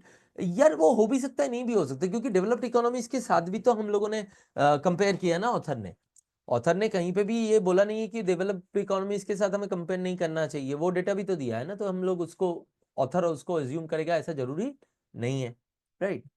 तो वो डेटा इज इनएडिक्वेट की उसको एजम्पशन बोलने के लिए, बट इसको एजम्पशन बोलने के लिए तुम्हारे पास और कुछ डेटा की जरूरत नहीं है, ये पक्के से ही एजम्पशन होगा ऑथर का, इसमें कोई दो बात नहीं है। क्लियर हिमांशु? चलो वेरी गुड। अब लास्ट के दो क्वेश्चन के लिए मैं क्या करूंगा, आपको पहले पैसेज दे दूंगा, ये बड़ा पैसेज है, ठीक है? ये वाले जो है ना, इसमें देखो क्या बोला है, in the questions given below a passage is given followed by few statement, read the passage and answer the questions that follow. अब क्वेश्चंस यहां पे नहीं है, मैंने क्या बोला है, सिर्फ पैसेज दिया है मैंने, और पांच छह जो है स्टेटमेंट्स दिए हैं, इन स्टेटमेंट्स को पढ़ने की जरूरत नहीं है, जब मैं क्वेश्चंस दूंगा तब इन स्टेटमेंट्स का रिलेवेंस आएगा, तब देख के तुम आंसर करना ये स्टेटमेंट्स को, इस पैसेज को पढ़ो और अंडरस्टैंड करो, हो जाए तो डन बोलना, नेक्स्ट पेज में जाऊंगा जिसमें एक क्वेश्चन है, फिर नेक्स्ट पेज में दूसरा क्वेश्चन है, यही आज के हमारे आखिरी दो क्वेश्चन है, राइट? जो अलग तरीके के दिखेंगे आपको, मतलब एक पैसेज के ऊपर बहुत सारे स्टेटमेंट्स दे दिए, और फिर अलग अलग तरह के क्वेश्चंस हो सकते हैं, वो स्ट्रेंथनिंग हो सकता है, वीकनिंग हो सकता है, कोर्स ऑफ एक्शन हो सकता है, कंक्लूजन हो सकता है, उसके हिसाब से आपको चूज करना है इसमें से, ठीक है, राइट? ओके, तो मैं यहां से गायब होता हूं, आप इस क्वेश्चन इसको पढ़ के बोलिए डन, यहां तक सिर्फ ये वाला पार्ट, ये वाला पार्ट समझ लीजिए, इसको पढ़ के एक बार।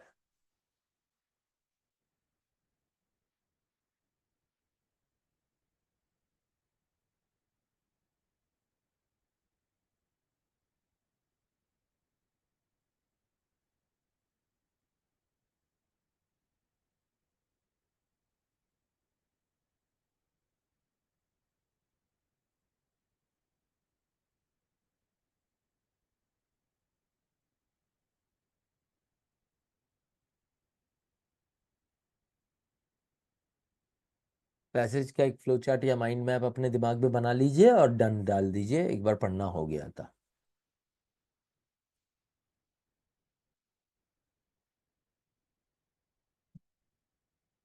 डन राकेश, वंश, गुड गुड, डन हिमांशु, प्रज्ञा, सायन, डन, वेरी गुड। आगे बढ़ता हूँ, हाँ, पढ़ लिया सबने पैसेज? क्योंकि अगले वाले में मैं पैसेज रहेगा, वहां पे भी रहेगा, पर फॉन्ट थोड़ा सा छोटा हो जाएगा क्योंकि मुझे क्वेश्चन एडजस्ट करने हैं, ठीक है? चलिए, अब मैं इधर आता हूँ, अब देखिए, अब आपका पहला क्वेश्चन इधर है, अब आपको ये क्वेश्चन आंसर करना है, 1.5-2 मिनट जो चाहिए लेके इस क्वेश्चन को आंसर कीजिए।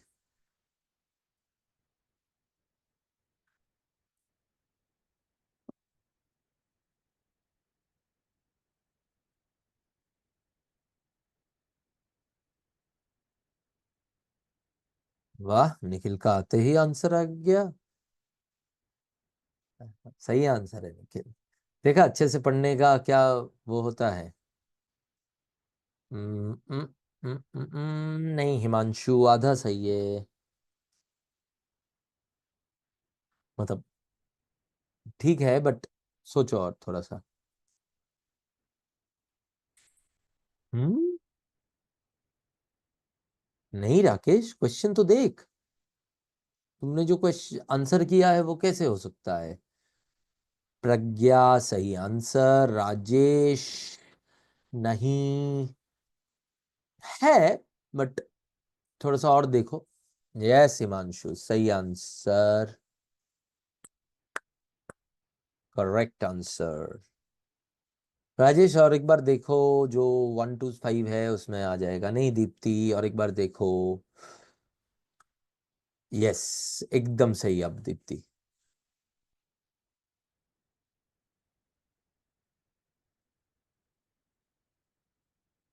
दिनेश सही आंसर। शैतान कभी कभी आ ही जाता है दिमाग में, नहीं? गलत करवाने के लिए। हाँ राकेश सही आंसर। चलो मैं आऊं अब स्क्रीन पे।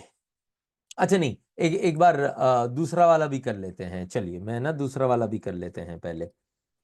आ, उसके बाद दोनों को हम लोग एक साथ वो करेंगे। अगला क्वेश्चन दे रहा हूं, हाँ? कर लिया ये सबने? अब मैं अगला क्वेश्चन दे रहा हूं। सही आंसर सायन।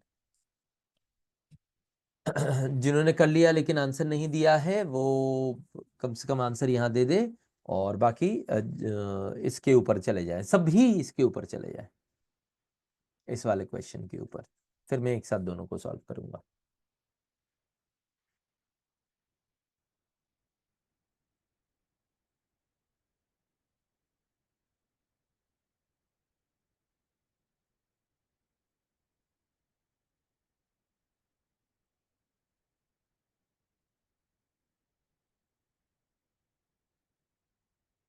क्या बात है दीप्ति, 1 मिनट भी नहीं हुआ, 40 सेकंड में आंसर।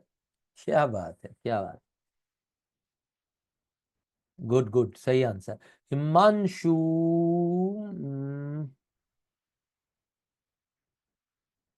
नहीं। सोच के बताओ राकेश। नहीं।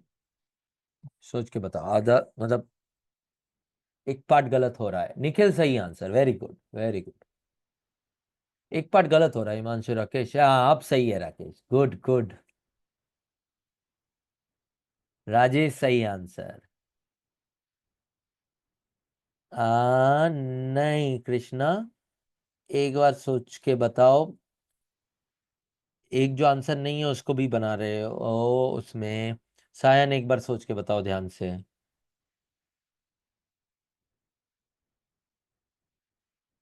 हम्म। चलो मैं बता रहा हूँ। हिमांशु नहीं नहीं नहीं। चलो मैं आता हूँ इसमें। अब let me come on the screen. Okay. Okay चलो। पहला क्वेश्चन पहले। देन इस तरह के क्वेश्चन समझ में आया कि इस तरह के क्वेश्चन ही है। एक पैसेज दिया हुआ है हमारे पास, और उसके बेसिस पे you have around 5 sentences, statements. अब इन स्टेटमेंट्स का कोई भी रिलेवेंस नहीं है जब तक तुम क्वेश्चन नहीं पढ़ते हो। तो इस इन सेंटेंसेस को मत पढ़ा करो, ठीक है? राइट। पहले रीडिंग में सिर्फ इसको पढ़ो, पैसेज को, ऐसे क्वेश्चन अगर आ गए तो। और उसके बाद ये पढ़ो, उसके बाद पहला क्वेश्चन पढ़ने के बाद तुम गो थ्रू करो। तो the nation wide ban on single use plastic products that started recently comes on the heels of a 2 decade long effort। तो कोई रिसेंट सिंगल यूज प्लास्टिक्स को बैन करने का एक मुहिम चल रहा है, जो कि एक दो दशकों से जो चला आ रहा है उसी का एक एक्सटेंशन है। The first attempt was made in 1999 with the ban of thin polythene bags. Since then, 3 national and numerous state, yes Dinesh, correct, state laws have been enacted to phase out SUPs multiple times, 3 national, multiple state, while every ban has been more stringent than the previous one. The result is that in last 23 years we have been unable to eliminate even one SUP product। एक भी single use plastic का product हम eliminate ना कर पाए, including thin polythene bags। So why haven't bans worked? The reason is not poor enforcement। तो author को लगता है कि जो हमारा एडमिनिस्ट्रेशन है वो पूर एनफोर्स करता है, ये रीजन नहीं है। रीजन है there are fundamental technical and socio economic reason. ठीक, ये हो गया हमारा पैसेज। तो पैसेज में बोला गया है कि एसयूपी का जो अभी रिसेंट जो बैन आ रहा है, ये अकेला नहीं है। इससे पहले स्टेट्स ने तो कई बार, अलग अलग राज्यों ने किया है, और सेंट्रल ने भी 3 बार किया है। लेकिन इसके बावजूद भी लास्ट 23 साल में हमने कुछ नहीं कर पाए। एक भी एसयूपी प्रोडक्ट हम लोग बैन नहीं कर पाए। और इसका रीजन ये नहीं है कि एनफोर्समेंट पुअर है, बट इसका रीजन इसके इसके मल्टीपल फंडामेंटल रीजंस है, और जो जिनका नेचर टेक्निकल और सोशियो इकोनॉमिकल है। Very good. अब हमें करना है कोर्स ऑफ एक्शन। तो कोर्स ऑफ एक्शन क्या होना चाहिए? पहला, एक तो वो एक्शन ओरिएंटेड स्टेटमेंट होना चाहिए। SUPs are widely used because they are cheap and convenient and therefore there is a lack of alternatives. ये एक रीजन हो सकता है एसयूपीज यूज होने का, बट ये कोर्स ऑफ एक्शन नहीं हो सकता है। तो पहला वाला एलिमिनेटेड हो गया, यस और नो? वन एलिमिनेटेड, तो आपके पास बचता है 2 4 2 और 5। तो अब यहां पे मैं 5 को पहले कर सकते थे। 5 को इसलिए पहले कर सकता था क्योंकि इसमें ना 2 4 2 और 5 है। अगर 5 मेरा एलिमिनेट हो जाता है तो क्या होगा कि मेरे पास 2 बचे रहेंगे, है ना?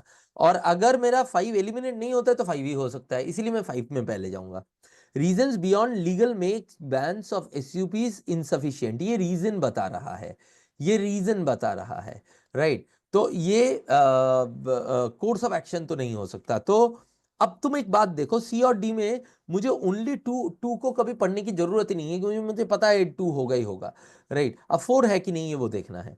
Policy of the environment ministry must be complimented, ये एक्शन ओरिएंटेड स्टेटमेंट है।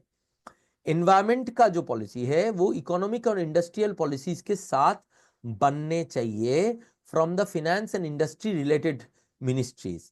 यार ये तो मस्त बोला। देखो, technical and socio economical reasons, क्योंकि रिलेटेड रिलेटेड टेक्निकल और सोशल इकोनॉमिकल रीजन है, इसीलिए इन्वायरमेंट मिनिस्ट्री को इकोनॉमिक और इंडस्ट्रियल पॉलिसी में जो है finance and industry related ministries के साथ कोलैबोरेट करना चाहिए, तभी जाके एक ओवरऑल सोल्यूशन आएगा। तो ये तो एकदम बनता ही बनता है। तो मैं मार्क कर सकता हूं सी एज द आंसर। अगर अगर आपको ऐसा लगता है कि यार 2 नहीं पढ़ा तो 2 पढ़ लो। The solution of SUPs is to create an industry that turns single use product into multi use and create a circular economy। एक सर्कुलर इकोनॉमी बनाना, ये भी अच्छा एक ऑप्शन है कि अगर आप सिंगल यूज को बैन नहीं कर पा रहे हो तो एक काम करो, उनको मल्टीपल के लिए यूज करो और उसका एक इंडस्ट्री बना दो, राइट? तो उसका अगर पॉसिबिलिटी है तो वो भी अच्छा सोल्यूशन है। तो ये दोनों कोर्स ऑफ एक्शन की तरह जाना चाहिए।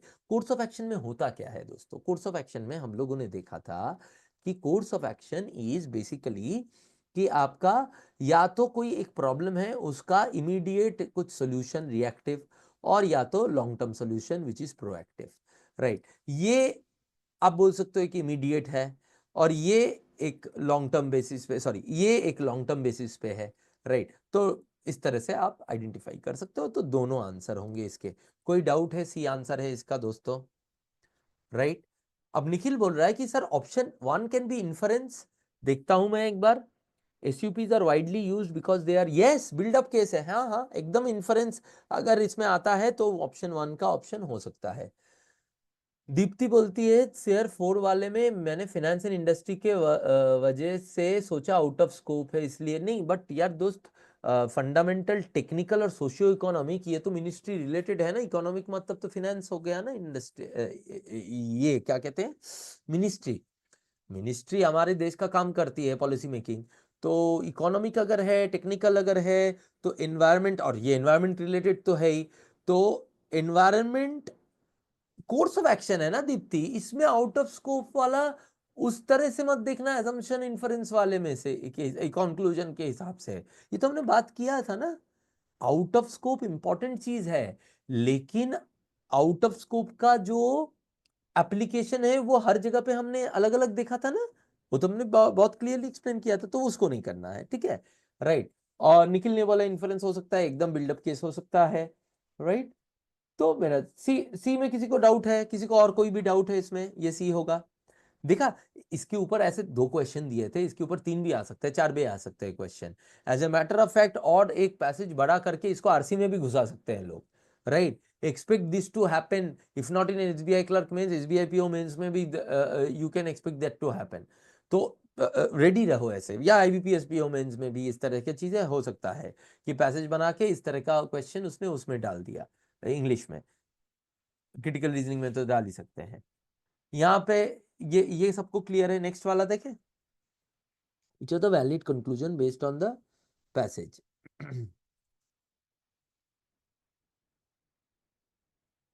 देखो ये कंक्लूजन नहीं हो सकता, इन्फ्रेंस हो सकता है, कंक्लूजन नहीं हो सकता। ये आगे जाके थोड़ा बहुत हम लोग सोच सकते हैं कि बढ़ा सकते हैं लेकिन स्कोप को, लेकिन ये कंक्लूजन तो नहीं हो सकता। वन गया क्योंकि बहुत सारा एडिशनल डेटा आ रहा है, तो वन गया, ये गया, ये गया, बचा 3 और 5। 3 और 5 में देखते हैं। Most market survey shows that SUPs are widely sold and alternatives are expensive और अनअवेलेबल। तो ये कंक्लूजन कहां से हो गया, कहाँ से है, कहाँ है ये हम लोग कंक्लूजन में इतना बाहर चेक तो हम लोग नहीं कर सकते, न्यू डेटा हम अज्यूम नहीं कर सकते, तो 3 तो एलिमिनेट हो गया, तो बचा 5। Reasons beyond legal make bans of SUPs insufficient. अरे वाह, या टेक्निकल और सोशियो इकोनॉमिक दोनों लीगल के बियॉन्ड के रीजंस है। ये तो हम, ये तो पैसेज के स्कोप के दायरे के अंदर ही है ना, ये दोनों जो है लीगल के बाहर के स्कोप के हैं। तो मेक्स बैन्स एसयूपीज इनसफिशिएंट, वही तो बोला है, इनके वजह से एसयूपीज इनसफिशिएंट हो रहा है, एनफोर्समेंट के वजह से नहीं। एनफोर्समेंट के वजह से होता तो लीगल रीजन होता नहीं, बट ये इनके वजह से हो रहा है, तो ये तो डेफिनेटली कंक्लूडेबल है, राइट। तो only 5 can be concluded, E is the answer. Clear है? अगर क्लियर है CLR डालो। ठीक,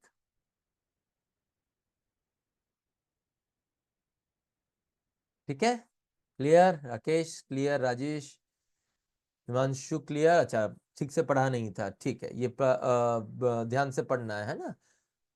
प्रज्ञा यूज में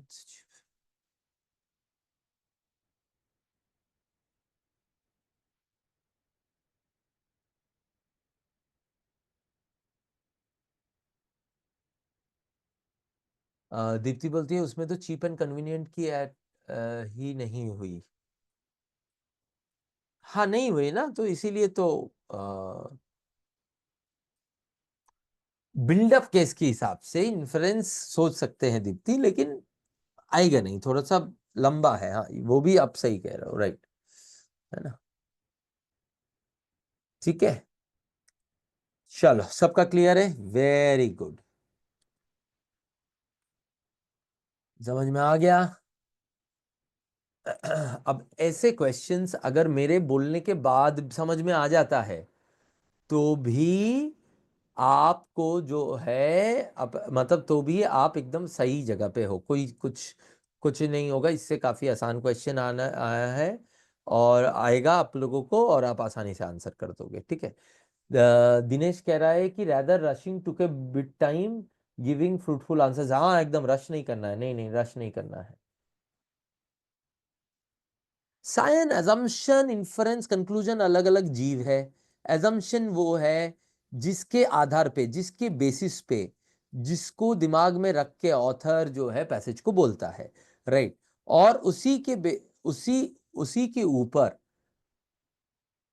क्या कहते हैं, साइन ने पूछा है कि एजम्पशन, इन्फरेंस और कंक्लूजन में एक बार डिफरेंस अगर बोलते, उसमें फैक्टर प्रेमाइज जाता है, उसमें उसी के बेसिस पे हम लोग कंक्लूड कर पाते हैं, या ऑथर भी उसी के बेसिस पे कंक्लूड करते हैं।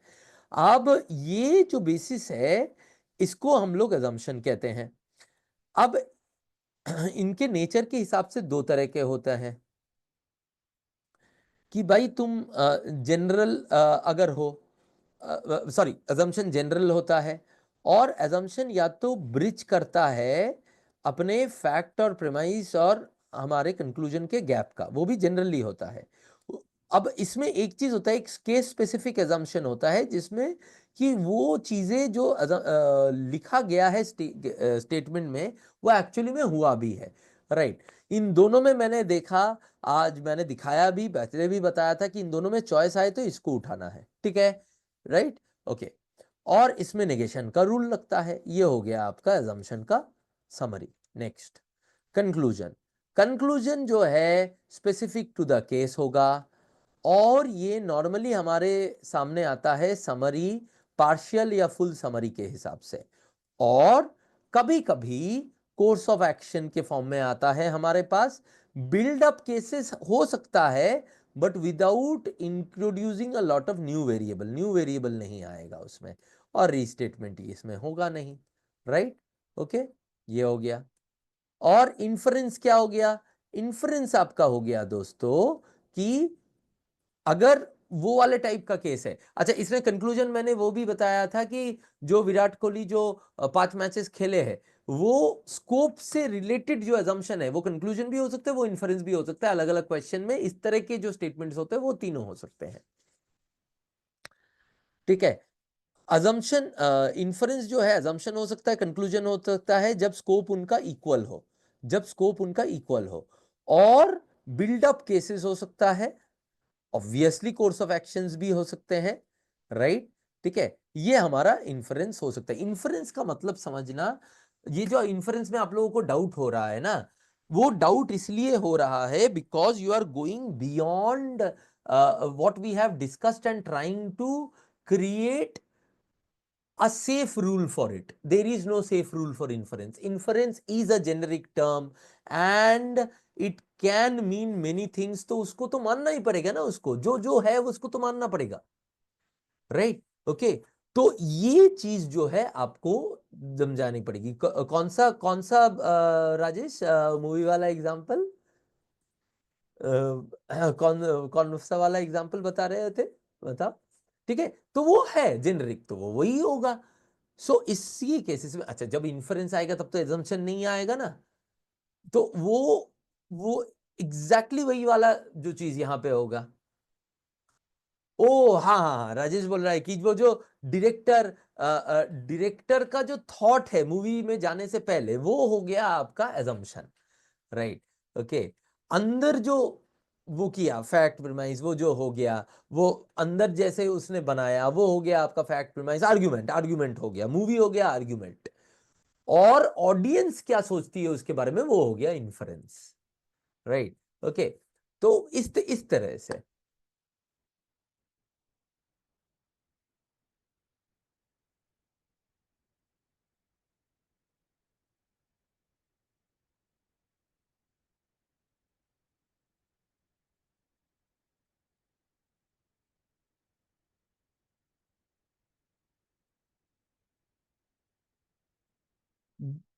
Yes, Nikhil, after the SBI clerk mains, I would restart this batch and discuss and have some classes where we will discuss SBI PO level as well as more difficulty level than SBI PO level. Sir, the other question which says reliable job data affecting decision is literally led to negative statement.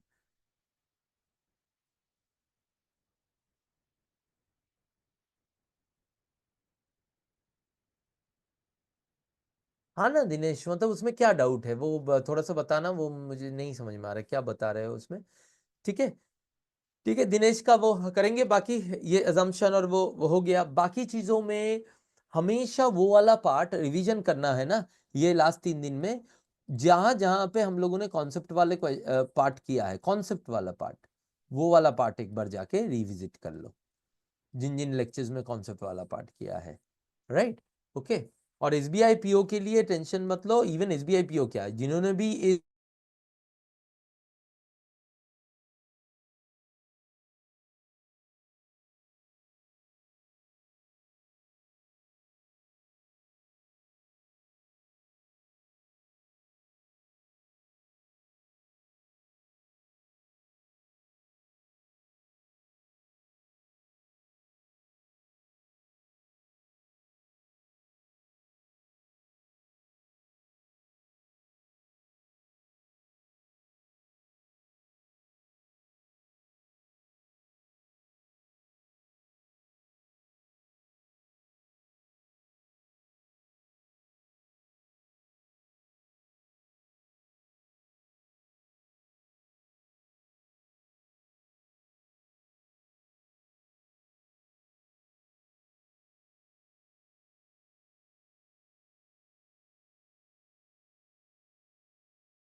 ये क्या, एक second रुको। Now okay, अभी मैं दिख रहा हूं, है ना? अच्छा मैं रिपीट कर देता हूं। नाउ ओके, चलो ठीक है, ओके। सो ओके चलो ठीक है। हम लोग कहाँ थे, कहाँ तक सुने थे ये बताओ, मैं फिर से रिपीट कर देता हूँ वो वाला पार्ट। कहाँ तक सुने थे? स्क्रीन नहीं दिख रहा है, मैं दिख रहा हूँ ना सिर्फ। ठीक है, ठीक है, स्क्रीन लेके आ जाएंगे जब स्क्रीन की जरूरत होगी। हम लोग कहाँ पे थे? मैं मिस हो गया।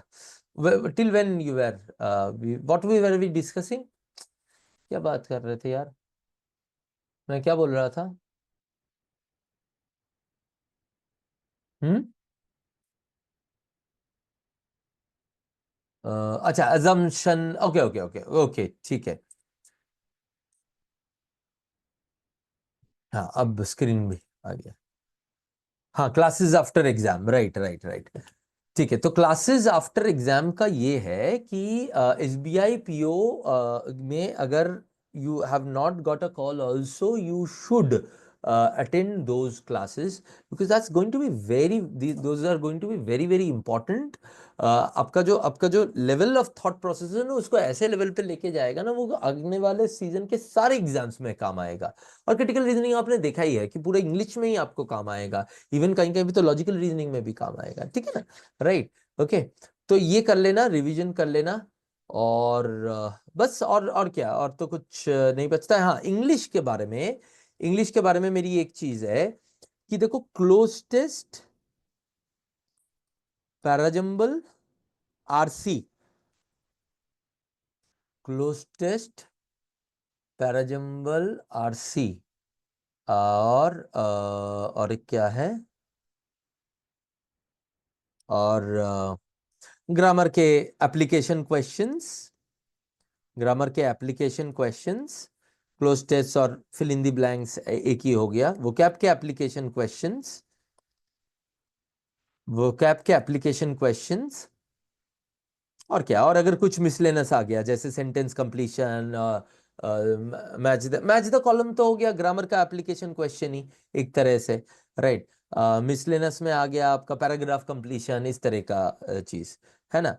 तो ये जो 6 एरिया है, ये 6 एरिया में आपका क्वेश्चन नेचर कुछ भी हो, कॉन्सेप्ट जो मैंने आपको मास्टर क्लास में कराए थे वही एनफ है, जो मैं एक हफ्ता पहले ही खत्म कर दिया था। आप जाके जो मास्टर क्लास के जो पहले लेक्चर्स है ना, मेरे इंग्लिश के मास्टर क्लास के, उसका जो कॉन्सेप्ट पार्ट है, अगर आपने देखा भी है और रिवाइज करना है, उसके जो कॉन्सेप्ट पार्ट्स है उनको एक बार रिवाइज कर लो, राइट।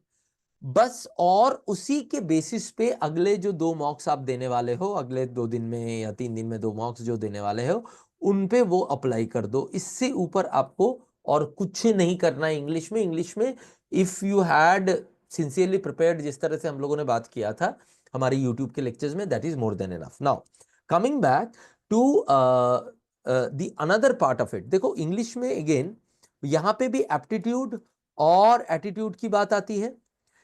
अब एप्टीट्यूड की बात आ जाती है जहां पे आपका कॉन्सेप्ट लॉजिक वो है, बट इंग्लिश में ज्यादातर जगह पे आप एटीट्यूड के वजह से मात भी खा जाते हो कभी कभी। और उसमें क्या है, पहला तो क्वेश्चन चॉइस, आपको क्वेश्चन को चूज करके आंसर करना पड़ेगा।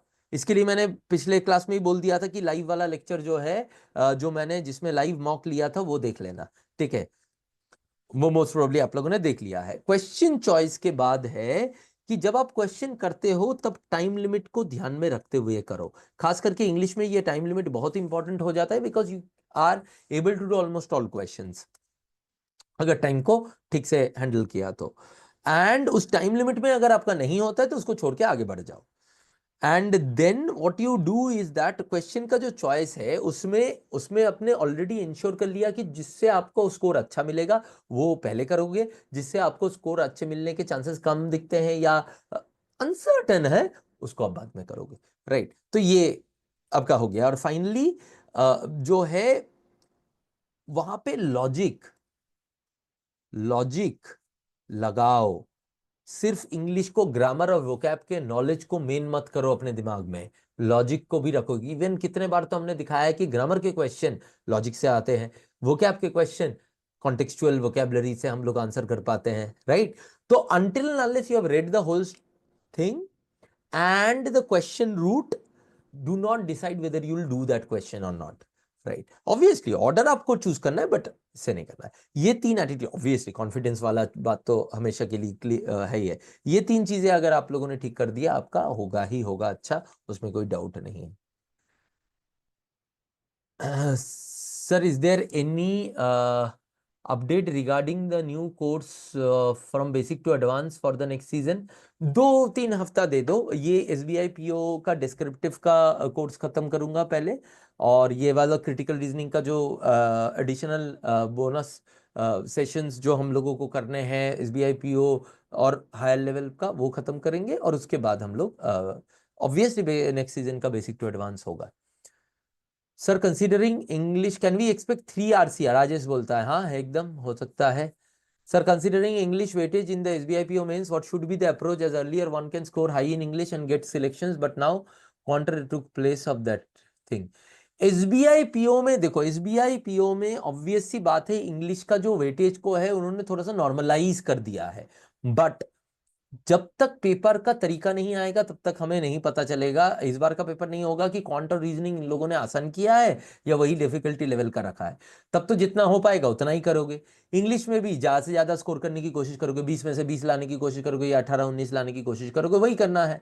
और प्लस डिस्क्रिप्टिव हमारा एक बहुत बड़ा रोल प्ले करेगा इस बार, और डेफिनेटली राइट, और CR तो करेगा ही रीजनिंग में, तो वो तो सेम ही होता है। और फिर और बातें करेंगे SBI PO से पहले, पहले अभी क्लर्क दे के आ जाओ, उसके बाद ठीक। चलो दिनेश, आपका वो क्वेश्चन आपने फिर डाला था क्या, कि क्या आप बोल रहे थे जो मुझे समझ में नहीं आया था, क्या पूछना चाह रहे थे? So everything all right. चलो फिर ये हमारा SBI क्लर्क मेन से पहले लास्ट क्लास थी, and we have done things that are that has made us ekdam prepared for what we are going to do in the upcoming exams, तो चाहे SBI clerk mains हो, PO mains हो, या आगे के भी exams हो, तो अपने ऊपर फुल फुल फुल कॉन्फिडेंस के साथ जाओ और एग्जाम को अटेम्प्ट करो। फ्लाइंग कलर्स से इस बार क्लियर करके आओगे, ये कॉन्फिडेंस रखो, क्योंकि मुझे आप पे वो कॉन्फिडेंस है, because you guys are thinking so fast. मैं बताऊं आपको एक बात, ये जो आप लोग मेरे साथ जुड़े हुए हो यार, इन ऐसे क्वेश्चंस जो है ना, एवरेज में बैच में, इवन जब मैं कैट के स्टूडेंट्स को भी कराता हूँ, दे टेक 2-2.5 मिनट्स।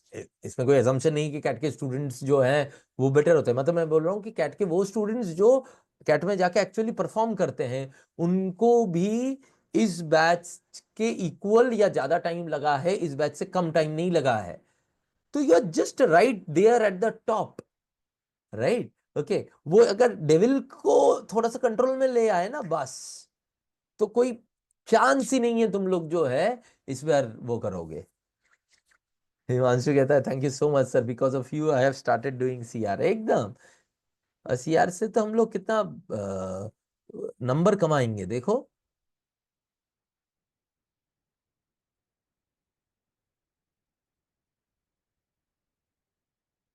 स्टेटमेंट में नहीं। हाँ दिनेश, वो है, वो है, राइट। ठीक है, चलो अब डिस्क्रिप्टिव ये क्या मेंस के बाद चालू करूंगा, आज मैं वो डाल दूंगा उसमें, शेड्यूल में फाइनल कर दूंगा। दीप्ति कहती है, सर मैं तो CR से इतनी डरती थी, कभी अटेम्प्ट ही नहीं करती थी, अब करोगे और अब सारे चौके छक्के मारोगे उस पे। अच्छा, SBI PO का वो आ गया क्या कि कब से है कि एडमिट कार्ड का तो वो नहीं आया ना अभी तक, डेट कब है में PO मेंस का? निखिल आया क्या? जिनका भी SBI PO क्लियर हुआ है, CR इज नाउ प्यार। चलो अच्छी बात है, दैट्स अ गुड थिंग ना निखिल। डेट नहीं ना, चलो ठीक है, मैं देखता हूँ कब, मैं अपडेट कर दूंगा, बट मेंस के बाद होगा। मेंस सैटरडे तक है ना, तो मेंस के बाद ही होगा। चलिए, चलो सर, सीआर का प्यार बरकरार रखो। और irrespective of SBI PO mains हुआ है नहीं हुआ है, आप सबको जो है अगले जो 4 क्लासेस में प्लान कर रहा हूं उसमें आना है, because that would create another dimension for you. अभी तक अगर आपको वाव आया है, इसके बाद वाव स्क्वायर आ जाएगा, राइट? ओके, ठीक है। तो वो आना ही है, and then we would enjoy a lot in those classes. सबसे बड़ी बात है कि आज आप लोग इस मुकाम में पहुंच गए हो कि इस just in 2 weeks you are ready to crack any exam that has CR. तो एसबीआई क्लर्क तो आप फोड़ोगे ही फोड़ोगे। तो all the best, go and with full confidence attempt the paper. चलो, it was always my pleasure Rajesh. चलो, bye bye, all the best. और क्लर्क मेंस देने के बाद ग्रुप में डालना किस तरह से कॉन्फिडेंस बढ़ा कि नहीं, क्रिटिकल रीजनिंग के कैसे क्या हुआ, ये सब डिस्कस करना है ना, राइट? और क्लर्क मेंस में कुछ भी करके आओ, डिप्रेस मत होना। बाहर आके लोग बहुत सारी बातें करते हैं, तुमने जो करके आया उसी को अच्छा मानो, मान के चलना, कॉन्फिडेंस के साथ जाना, जो करना उसी को अच्छा मान के जाना, ठीक है? राइट, एकदम मेरे ब्लेसिंग्स हमेशा तुम्हारे साथ है। I seriously, I'm wishing a lot for you guys. चलो, चलो guys, bye. Thank you. All the best.